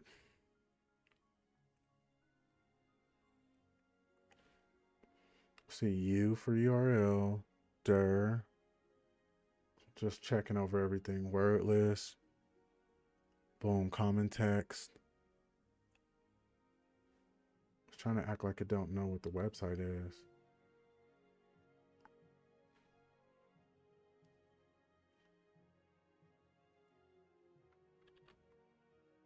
Oops. No, it didn't. Hey, what's up, guys? What's up, Lucas? My bad. I was all focused and stuff. I didn't even see you guys. I'm trying to do a Go Buster. I don't really need to do it. I'm just showing you guys, um, how it's done, the type of steps we need to take, especially as beginners. Let's see. And then word list. Why didn't this even save? Oh, because it didn't work. If it don't work, you have to do it all over again if you mess up. So I'm trying to use my favorite word list because this one is just so, it saves so much more time. Oh, there it is. What? I did this. Don't be playing games with me.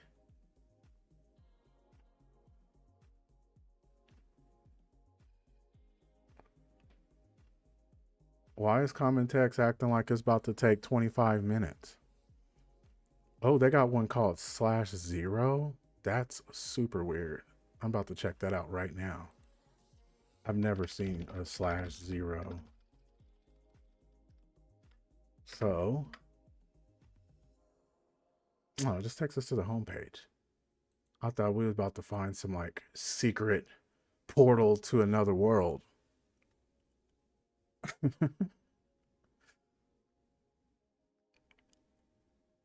So yeah, we got that working. Oh, we got admin. Let's go.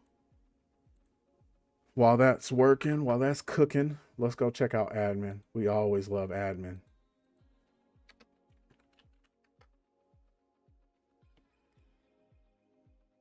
Oh yeah. Oh yeah. All right, let's see what we can find with admin. So let's do forgot password. Let's see what it says.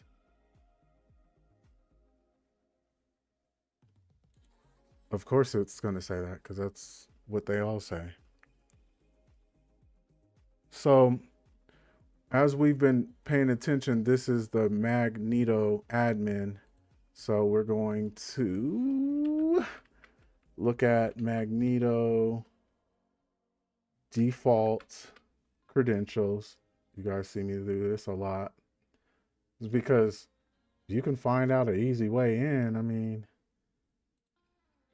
most of the time, there's some default credentials. Oh, there's a way to even reset the admin password. But let's just let's put in a few. So admin, hold on, let me go to the page so I can actually, I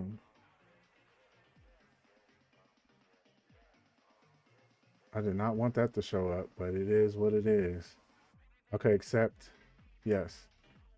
Okay, so admin user, update, admin.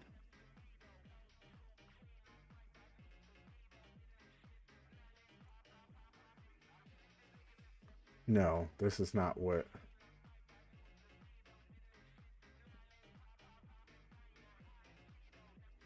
I might have to do,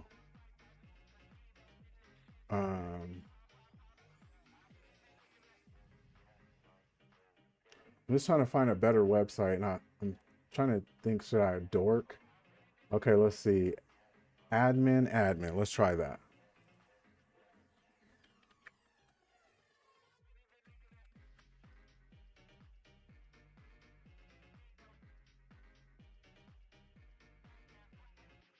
Was disabled?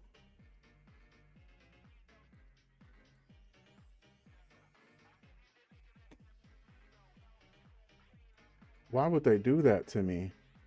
So I found a list. I know a list, and I was trying to find it for you guys, but it's this is one of the main ones. So all I'm doing is admin QWERTY, which is, looking at your keyboard, Q all the way to Y, which is super common for default credentials.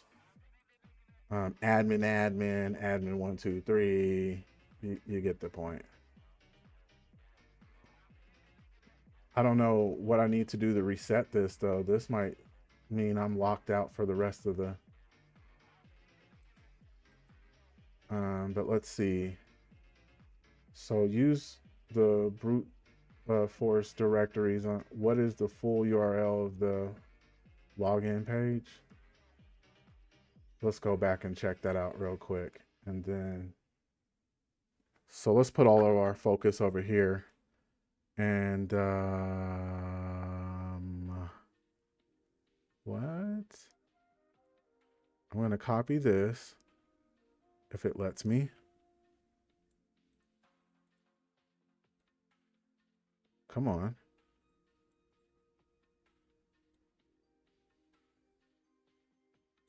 All right, boom, bam.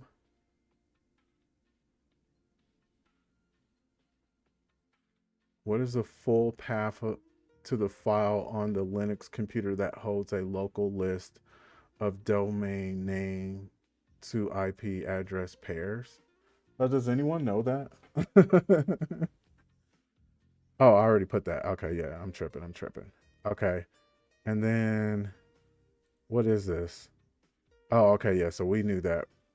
It's just whatever, because that's actually what I was about to copy and paste in there anyway. Let's see. Yeah, we know admin is the way to log in. So then what's the next thing? Look up the password requirements for Magneto and also try searching the most common passwords of 2023. Which password provides access to the admin? 3. Oh, yeah. Oh, 1, 2, 3. So, oh, we're already in anyway. So we're in there with quarterly 1, 2, 3. I didn't want us to take centuries to figure that out, but that's what you would do. You would look for default credentials first, and then you would brute force, which we need to go over brute forcing because we had a whole hour of getting stuck. Not really, but getting stuck with brute forcing. Let's see. So we got some notifications. You're invited to a webinar. Who, me? Thank you. Let's see. Disable notice to improve performance. Collecting statistics for the Magneto report module is disabled by default. You can enable it in system config. So where's system config at? Because we want to enable everything.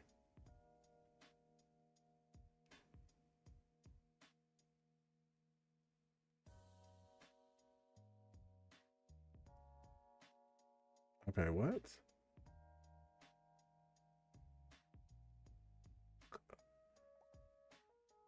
So we want to collect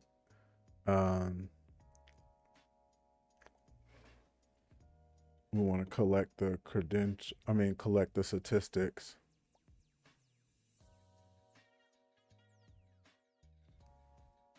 Oh, you know what? Let me tell you guys something real quick. Let me tell you something. We don't need to do anything because the flag is sitting on the front page and I didn't see it. I don't know if any of you guys are just like, hurry up and discover it, but it's right there. Let me get back to showing it to you. right here. Boom. Congratulations, your flag is. They don't want us to do nothing else. They just wanted us to. So the main thing that we took from this is whenever the host is being blocking you, you can add yourself to the DNS, the domain name system by adding your IP address to the website via the Etsy host, um, config files or whatever. So that is pretty much all that you need to know. With that being said, I have a little bit more juice in me. We're gonna pivot over to boot.dev, and I know it's gonna kind of suck, but we're just gonna only go over loops. So, and I love the way that they teach. So if you guys haven't been paying attention to it so far, just know that they have a really neat way of teaching people. So with that being said, let's get into it.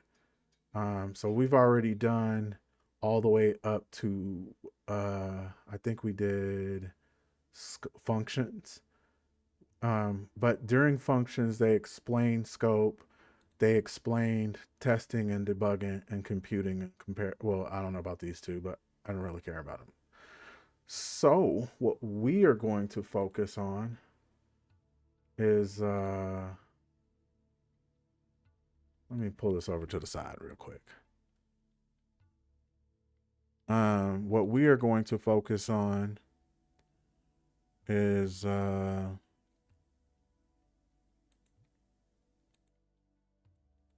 on now. Don't be acting like you don't know who I am. I pay almost $50 a month for this. Okay. We're gonna focus on loops.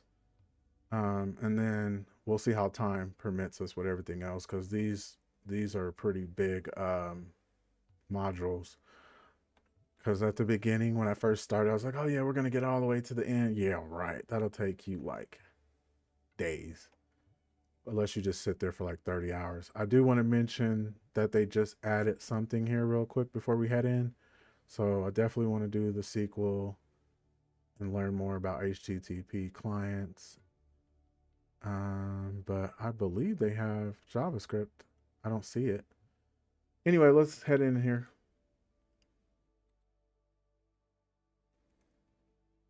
What are they doing, bro? I've already did this.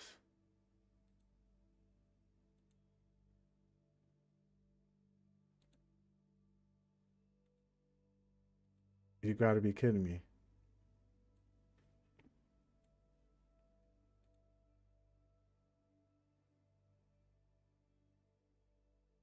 One second, I'm just trying to make sure. I know I didn't do this a month ago because my page is only a month old. So I think what it is I'm on the wrong profile. So let's try it again.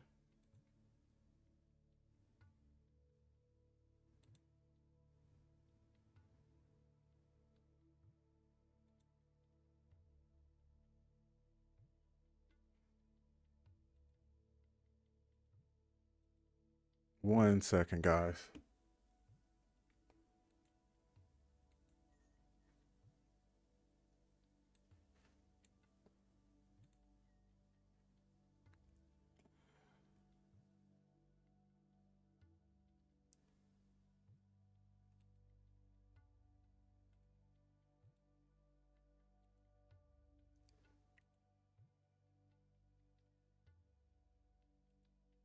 Come on, boot.dev.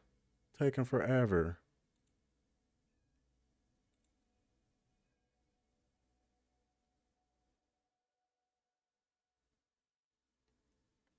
Okay, I think this is the one, but it's acting funny. There's no way I'm at 0. Okay, yeah. But yeah, all this is done. Okay, so here we go. Sorry about that.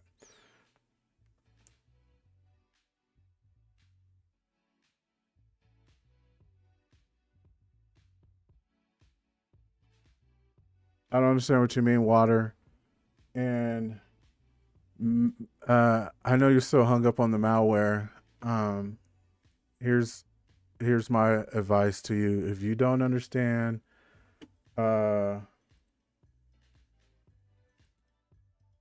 if you don't understand everything so well, like if you don't understand, if you have to ask me about malware, you need to go back and take steps and understand what is actually going on and stuff.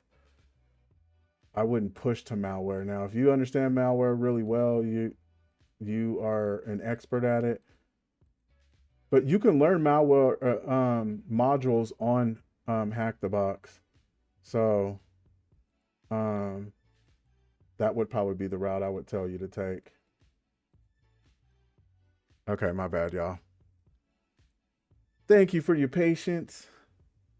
Let's get it going. All right. So loops are a programmer's best friend. And this is why I want you guys to know this, because this is how we're going to be able to customly make our own systems in the future. I mean, own tools. Now, this could be advanced, but don't trip. You just need to see it and get your eyes used to it. If you know Python or any language, this is probably boring to you because you know it. But I want it for my newbies. So loops are programmers' best friends. Loops allow us to do the same operation multiple times without having to write it explicitly each time. For example, let's pretend I want to print um, the numbers 0 through 1. You can do this, and obviously this is the super slow way. So print 1, print whatever, print 2, whatever. And let's see if we can even get that going real quick. So I don't know if you guys remember how to comment stuff out, but we just go right here.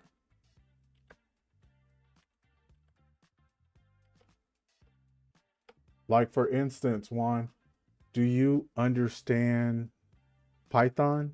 Because if you don't even understand Python or any like programming language, but you're talking about malware, well, malware is code. It's mostly like different code. And if you don't understand this, like something as simple as this, then you could just be downloading whatever someone else has made. And most likely, if you install some malware, it's going to attack you. So you need to know what you're doing. You can't just go and install random malware all day.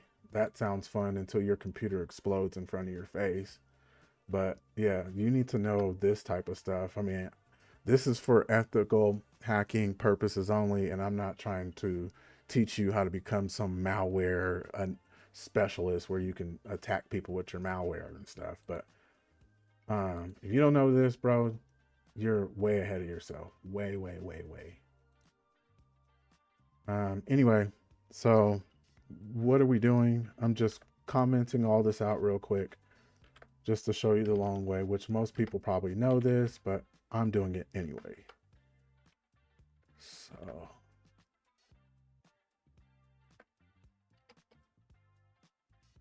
all right, so all we're gonna do is just print that and then run.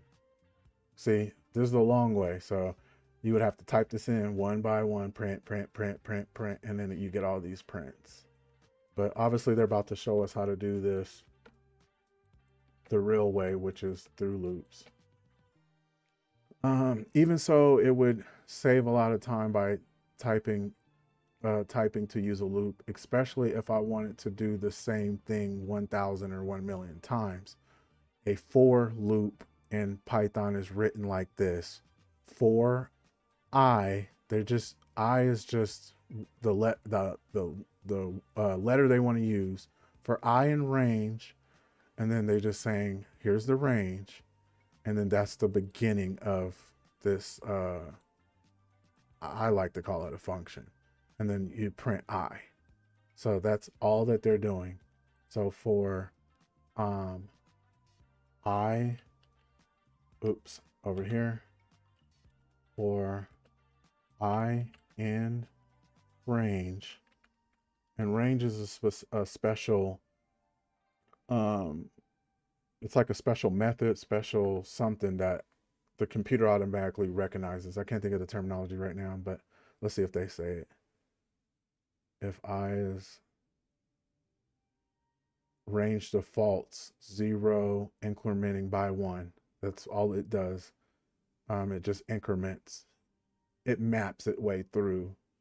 Um, so let's see if we can get that. So let's run it. Oh, I got to put in the range. So 0, comma 9. And you see, we just did the same thing. We just did a we just looped from 0 to 9. And then all of this helped it say all this stuff right here. So let's see what they actually want us to do, the actual assignment. So the actual assignment is complete the missing sections of for loop and print numbers function so that it prints 0 through 99. I believe all that we need to do is just do that.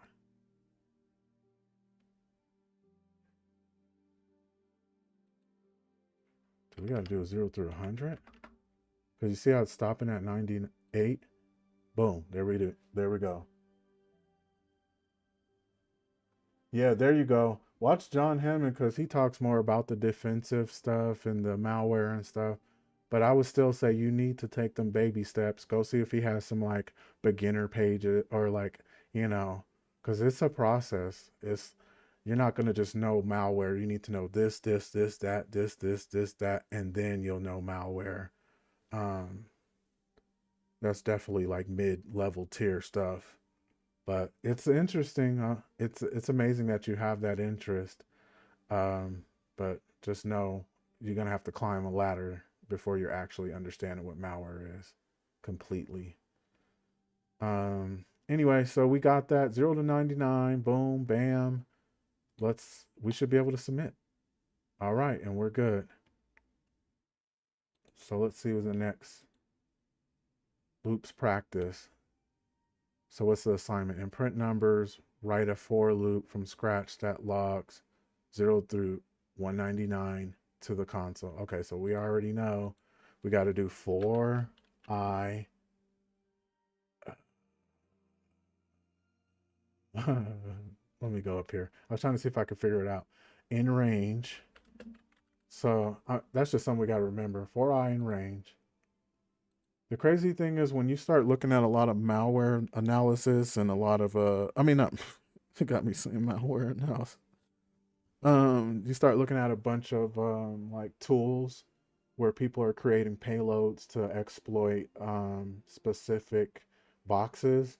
You're going to be seeing, you're going to see, of course, you're going to see functions, and then you're going to be seeing loops. You're going to be seeing, all kind of cool stuff. So this is cool, so you can be able to recognize it.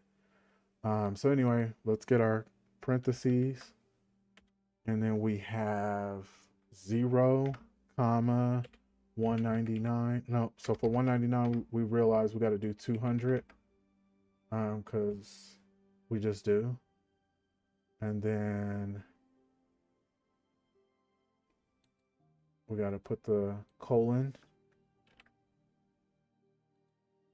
And then we got to read what it tells us to do. Oh, print I. So print, and then I.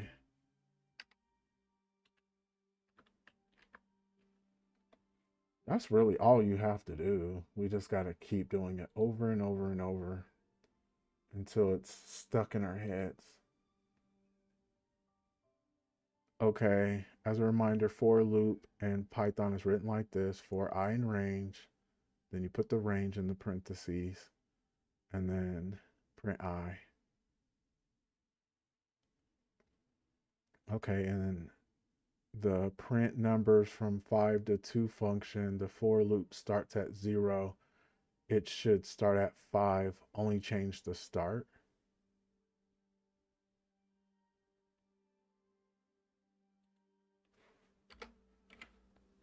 Okay.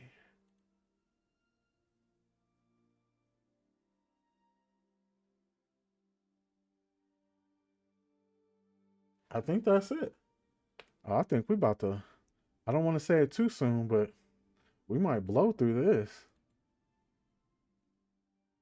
which is a shocker compared to what happened before. But I think it's because I'm starting to understand Python.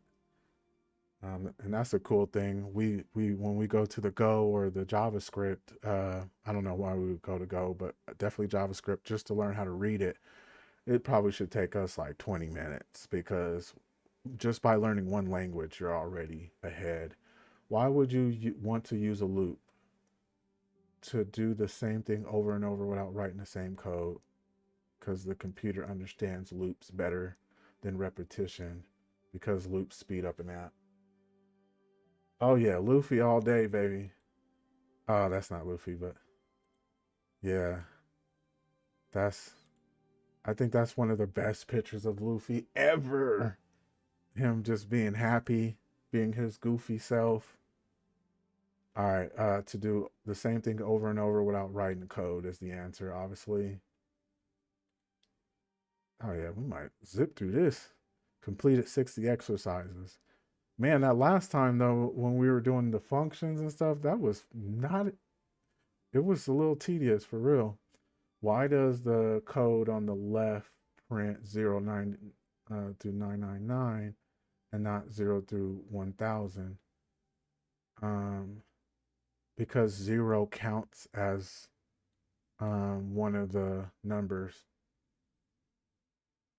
Because print I only happens while it is less. I think it's range. Okay, less than or equal to 1000. Does anyone know the answer to this one? Let's see. Because print only happens while I is less than, not equal to 1000. Less than or equal to, and not less, not equal to, less than. What? I don't even know what I'm reading. Oh, random guess. Oh, I'm like, what? I get it, but I don't get what they saying. The body of a for loop must be indented. Otherwise, you'll get a syntax error. Not only that, but every line in the body of the loop must be indented in the same way. We use the four spaces convention. Pressing tab key should automatically insert four spaces. It is required to indent the body of a traditional for loop. Must be. Oh yeah, we almost we almost there. Okay, the range function we've been using in our for loops actually has an option third parameter, the step. Yeah. Okay, I remember this from JavaScript. So if you want to go by twos, you put that right there. If you want to go by ones, or you can leave it alone. If you want to go by threes, you get the point. So if you want to go down, you -1. Fix the loop in the countdown function. So obviously count down means we got to go down. Don't edit below this line. So all we got to do is just press the comma and then -1 because we're going we're iterating down. If we wanted to iterate 2 by 2s, then obviously we put -2. So 10, 8, 6. So let's put -1.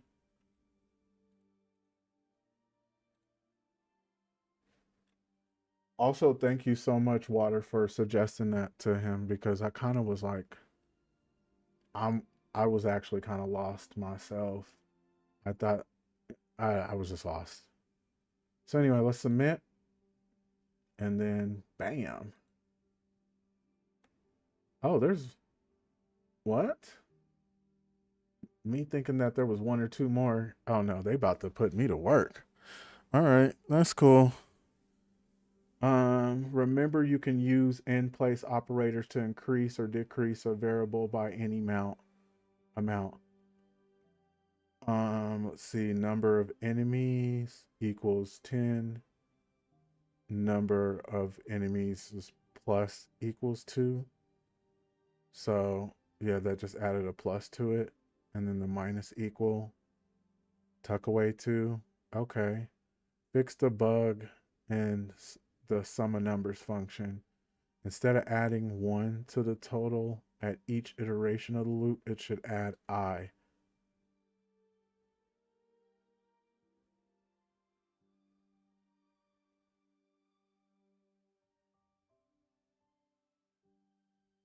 Whoa.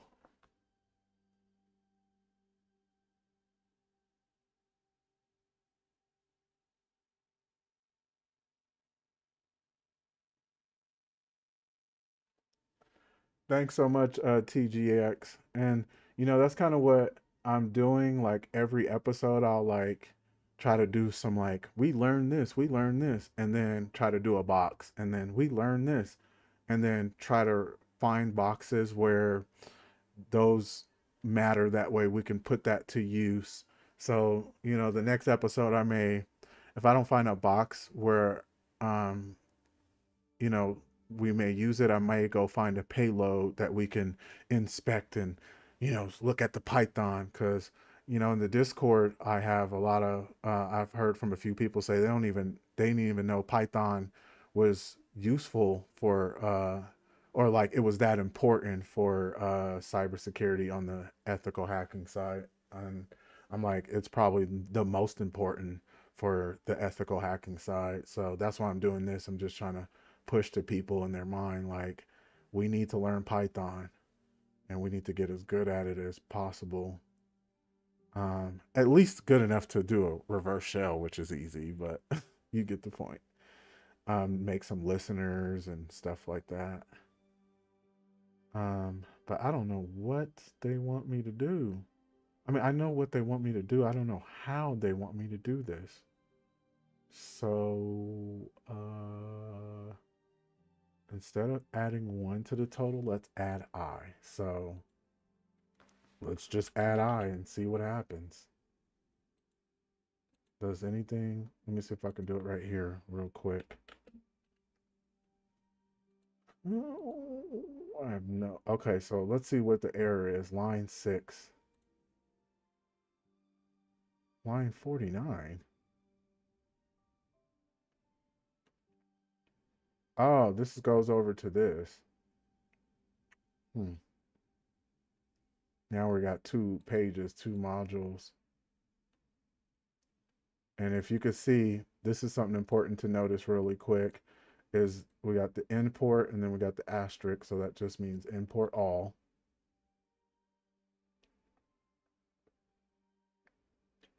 And then let's see if there's anything important. Or let's see how we can fix this.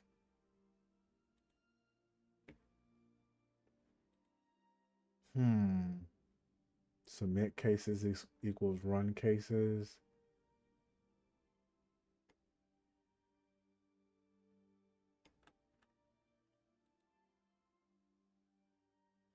Okay, so let's see real quick.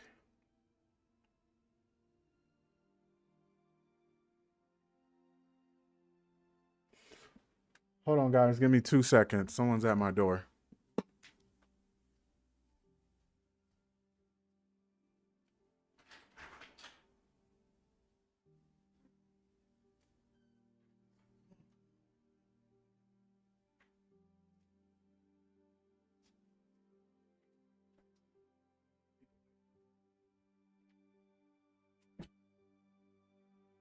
All right, I'm back. Let's see. So how do we get this going?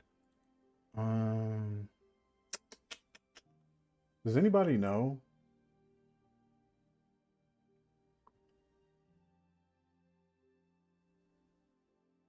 Hey, that's a good night, Water.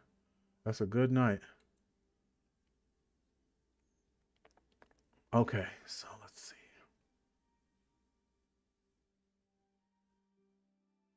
Okay, so they're saying line 6. Let's go over here and check line 6. Line 6, 1. I'm guessing that's what they mean.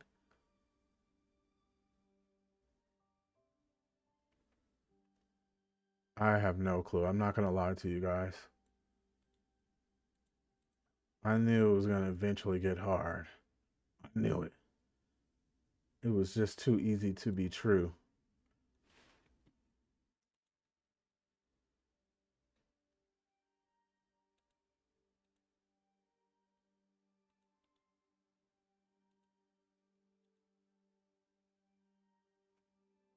Hmm.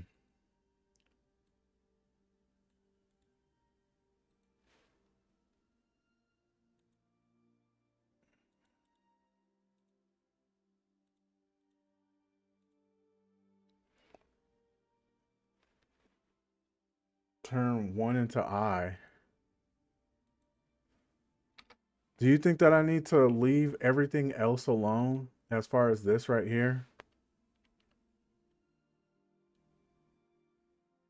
Yeah, I think I do because I don't need all that other stuff. It's only iterating by 1.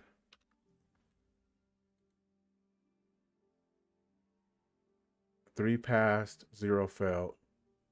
Oh, that's my thing. Sometimes I like overthink and I'm like thinking I have to do something super special, like some spectacular stuff. I be thinking I need to do something like, wow. And it's just like, just put an I.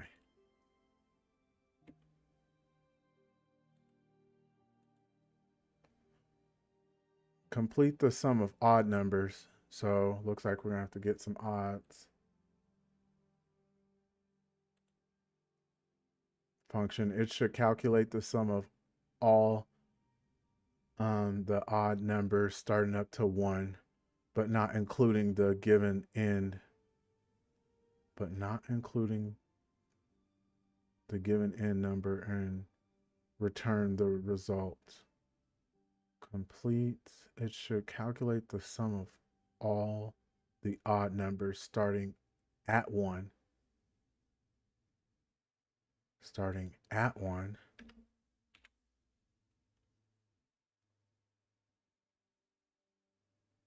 That should be it.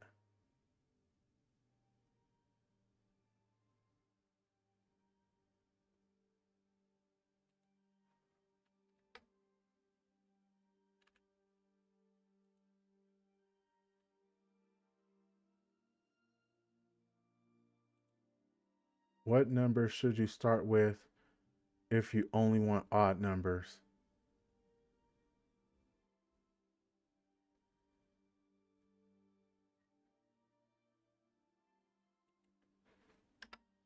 Let me try this real quick before I look for help.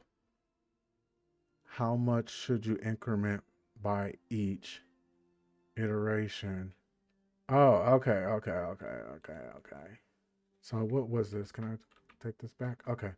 So I need to iterate by 2s, and I need to start like that.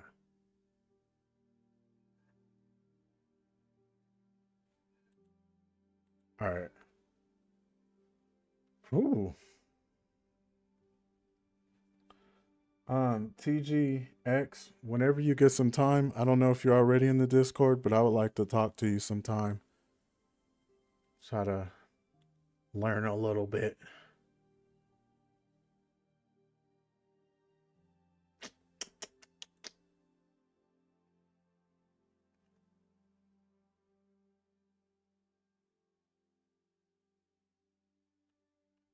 Okay, so that is cool. At least you know you failed. I failed twice. So I'm getting 4, 5. I truly don't fully understand this, but I want to so bad. So, okay, run cases equal 4, 4, 6, 9. What are they talking about? And then the sum of odd numbers total equals 1 for I in range 1. Let's try 0 real quick and see if that changes. Nope.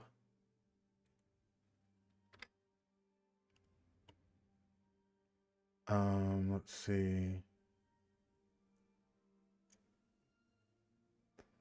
Starting at 1. So to start at 1, you gotta put 1. This is boot.dev. I don't know if it shows. Yeah, it's right here. Yeah. Um, and this is just the loops module for Python. And I'm trying to just get this going. I'm trying to figure this out, but I don't think loops are going to be in here. So let me see. And then I don't know how to talk to the bear. I might have to figure out and go back and try to figure out how to talk to him. But the whole point is I suck at this. Oh, okay. Yeah. Boot.dev is pretty cool. It's a little pricey, like I've mentioned, but in the other episode, but it's cool. It's having me actually do Python that's like seeming interesting, and we're building a game and all of that stuff, but when you don't know how to iterate odd numbers, then I guess return total. Did they ever tell us how to do this?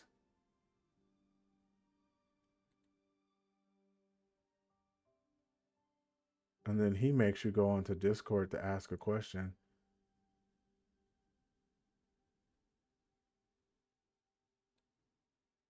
I think there's a something that I have that lets me just get the answer, because I do want to just like push past this. But I don't have any of them.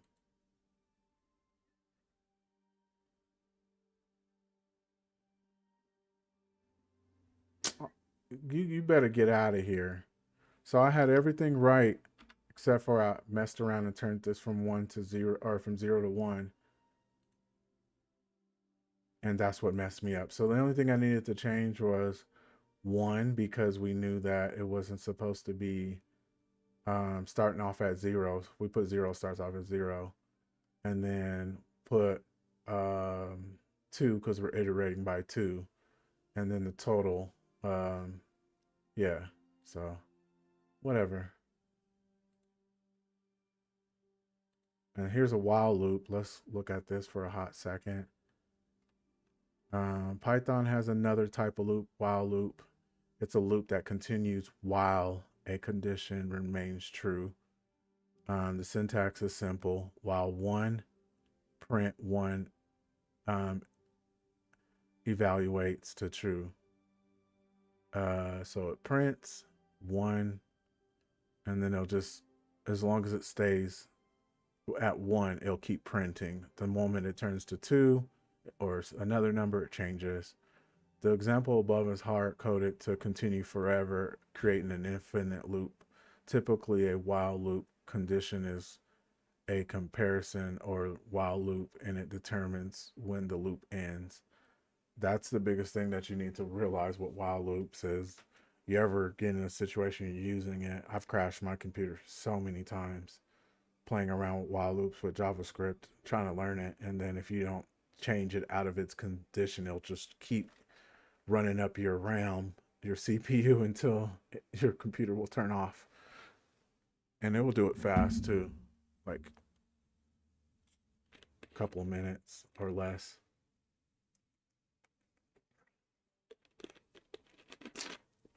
So what we need to focus on, number equals 0. While number is less than 3, it'll print +1. So the moment it gets to 4, the while loop will stop. So you have to have some kind of way to stop it. In Fantasy Quest, player characters regenerate health when standing still while away from the enemies. This means they gain health but can't run from enemies that are coming towards them while regenerating. Complete the regenerated function using a while loop. It takes current health, max health, and enemy distance. Give me one hot second.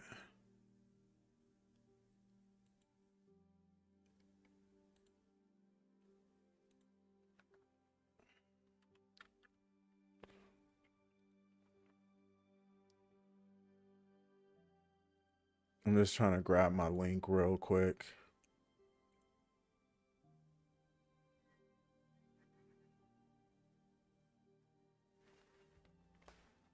Oh, I don't even have my whatever. All right. So regenerate current health, max health, enemy distance, pass. And then let's see what they got going on in here. A whole bunch of regeneration cases or whatever. And let's see what happens when we normally run it. We get a failed. Current health 0, max health 10, enemy distance 20, expected health 9. Oh yeah, it's definitely worth the water. As you can see, it's super complicated, but it's super easier and it's super fun at the same time compared to the way I learned JavaScript. Very slow, boring, and yeah. So let's see. Return the new current health after health regeneration stops.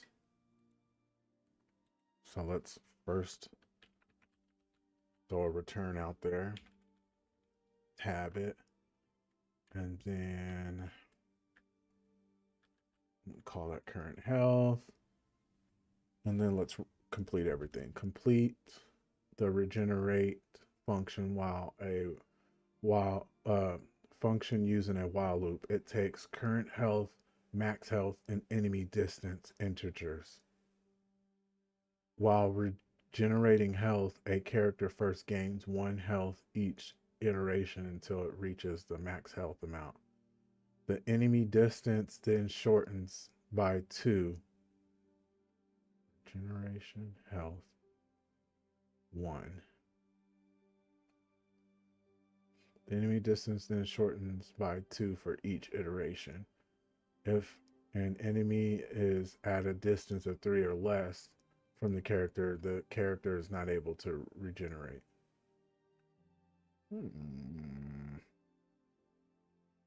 So, first gains 1. So let's just put them all out there first. Enemy distance.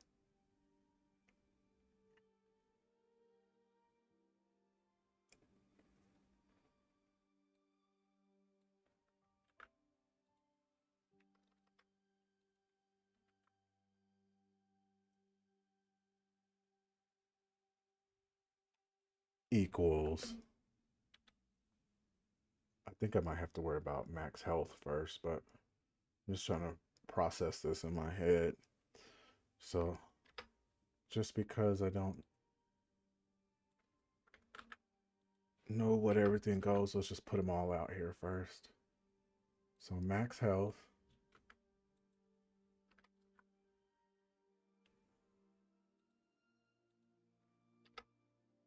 Okay.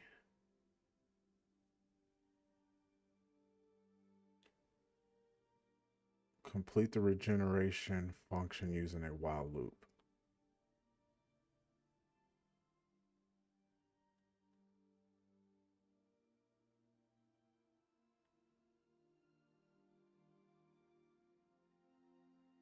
While regenerating health, a character gains 1 plus.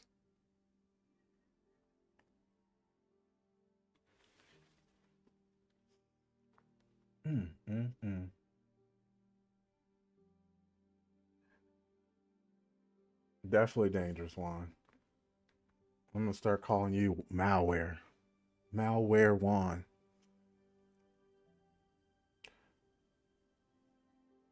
The thing about most malware is you don't click on it for the most part. You should be all right. They got to get you to click on it somehow.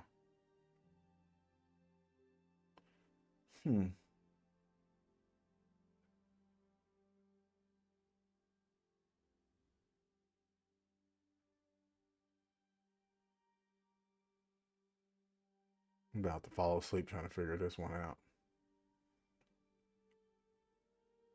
Okay, so let's add enemy distance equals 2.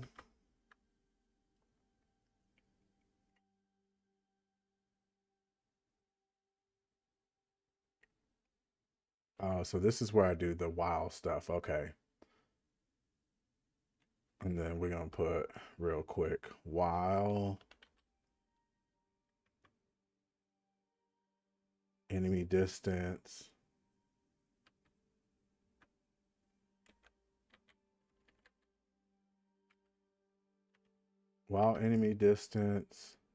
is less than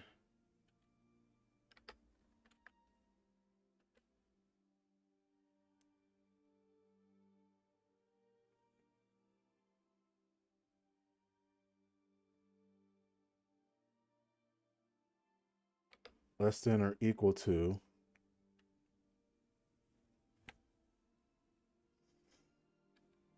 is it like this or is it the other way? Equal to or less than, either way, 3.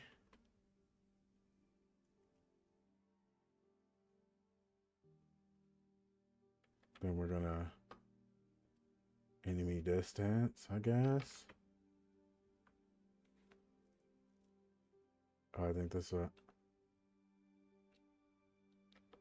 is plus. I have no clue if I'm doing this right, so I'm just trying my best. I'm at least try something out here. It's plus. That's probably not right, but and then print.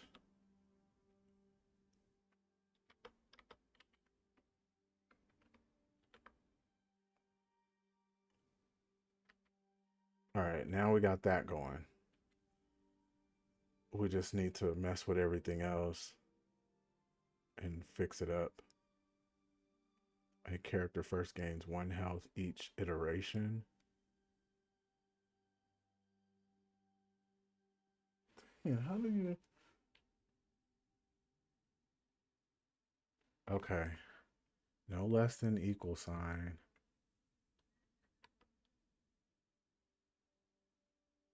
Just the less than, right? And then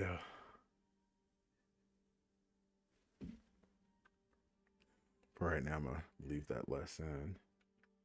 And then when we're comparing, when you say that,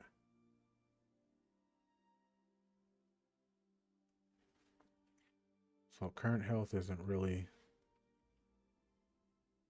because it's going to return current health. So do we put that right here then? Sheesh. Sheeshers. I don't even know what they mean when they say pass, though.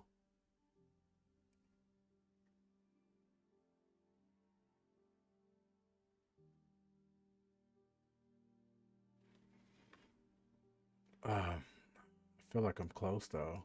I'm getting closer.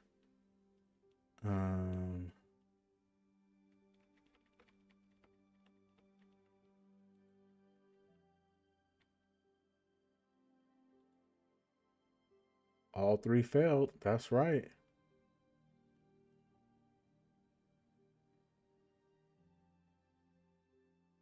Okay, so I ended up getting a current health of 0, so I need to put that out there.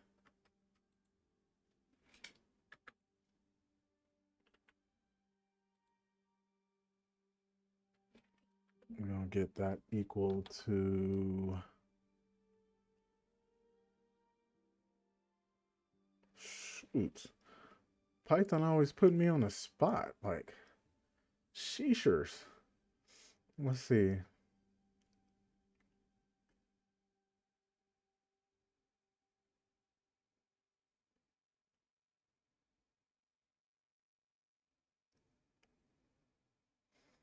What do we want the current health to be? What is current health? Input 2 or input 1. But is there anything that says, that tells me, this is what I should have used the solution on. What was I thinking? Current health. Let's just put 100 for now. Let's just put something. And then max health.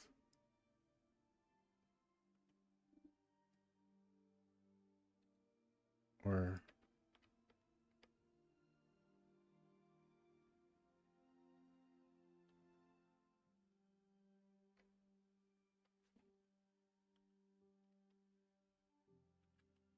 let me try something real quick.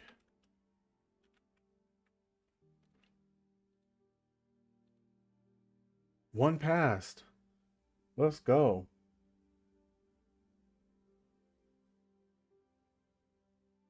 Oh, okay. I think I understand. Let me see. The while loop, you see where 3 is max health. Gotta go there.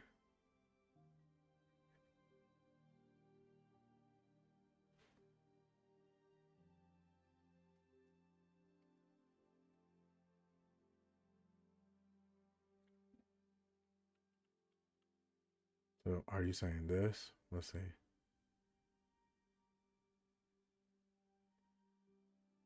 I got something wrong with the enemy distance for sure.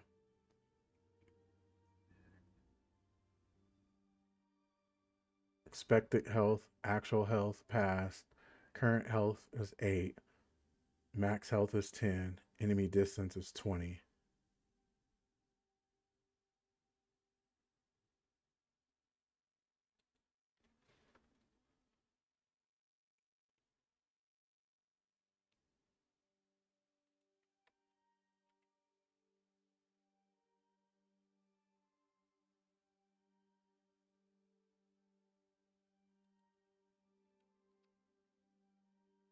Minus. Where's my minus at? Why is the enemy distance still so huge?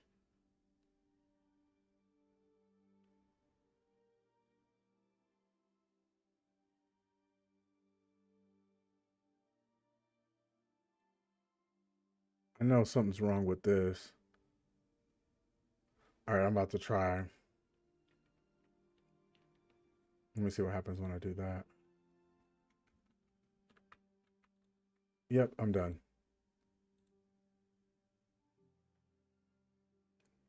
Let's just get the answer.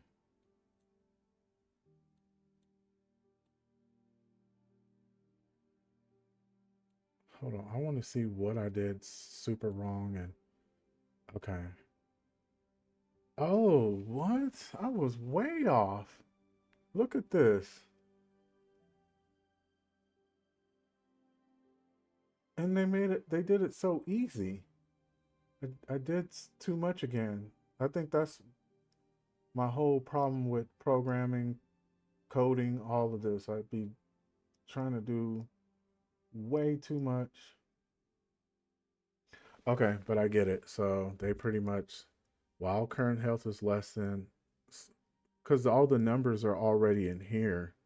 So I guess next time I'll try to remember not to do all of that and just focus on the actual. Okay, so let's get it.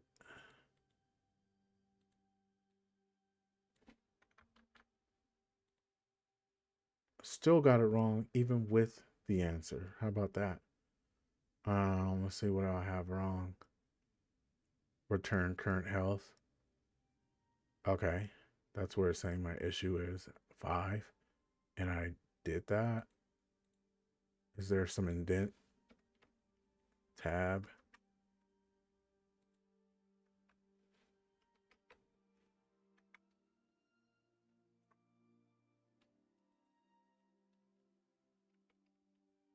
Oops.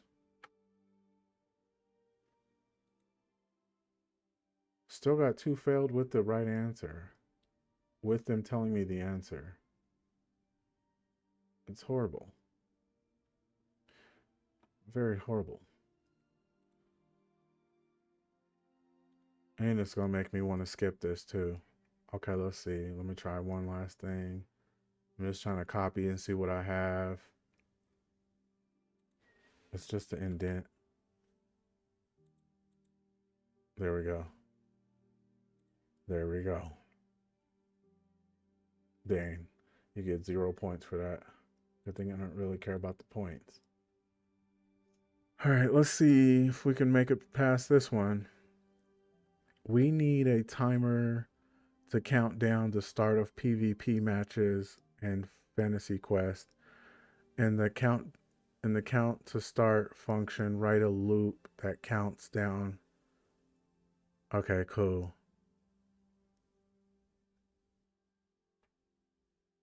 Okay. Cool. So I guess they're just trying to hope that I remember all that by heart. Let's see. Countdown equals 10.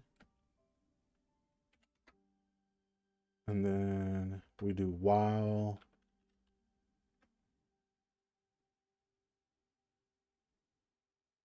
Yep. Oh, this is optional. Let's just do it before I call it a night. But let's see if it's in here. While loops. Let's see if I can get it to just pop up right here. Okay, cool. Cool. All right, so let's just do. So the counter is 10 while counts to start is less than or equal to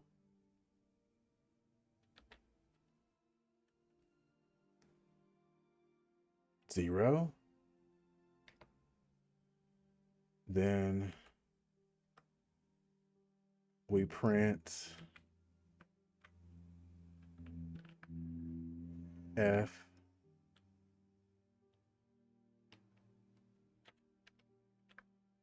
and then counter. I'm just copying this obviously, but let's see. Count to start, which is I'm pretty sure what most people do when they like first learn code. And then we're gonna minus equal 1. And let's run it. And nothing prints out, of course.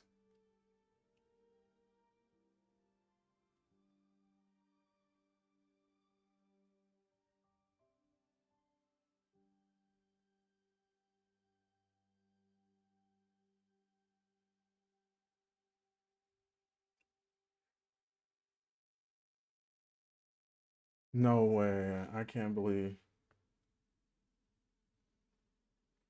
Yeah, thank you so much, TGX.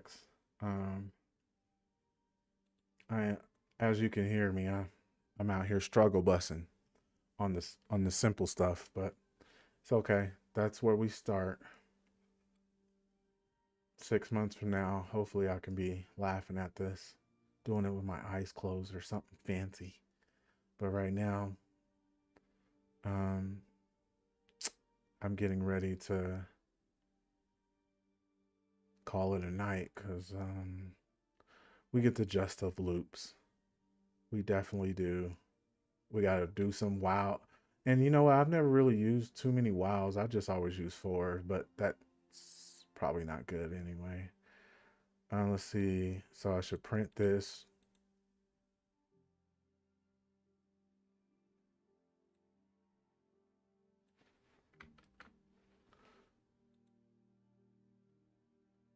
Counting down to match start. Oh, I can't do this because this is the name of the function. What am I doing? We're going to call all of this countdown.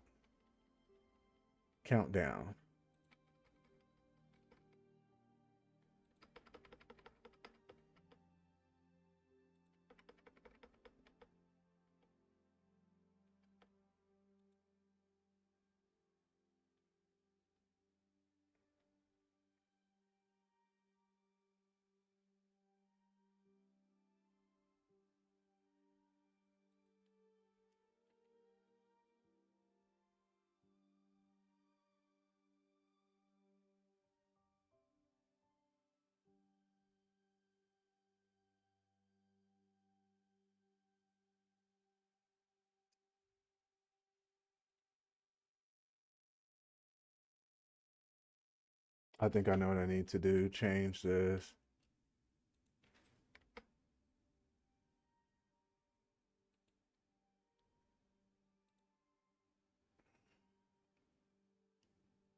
Yep, I'm done. I am done. So let's get the solution real quick. I'm using all my little pebbles. Oh, they're making me do a. They did a 4.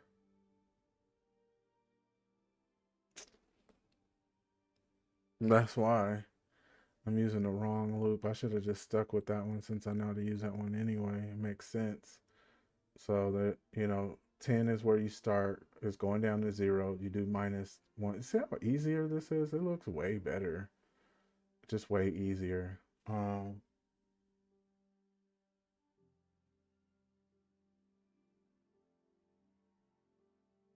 yeah.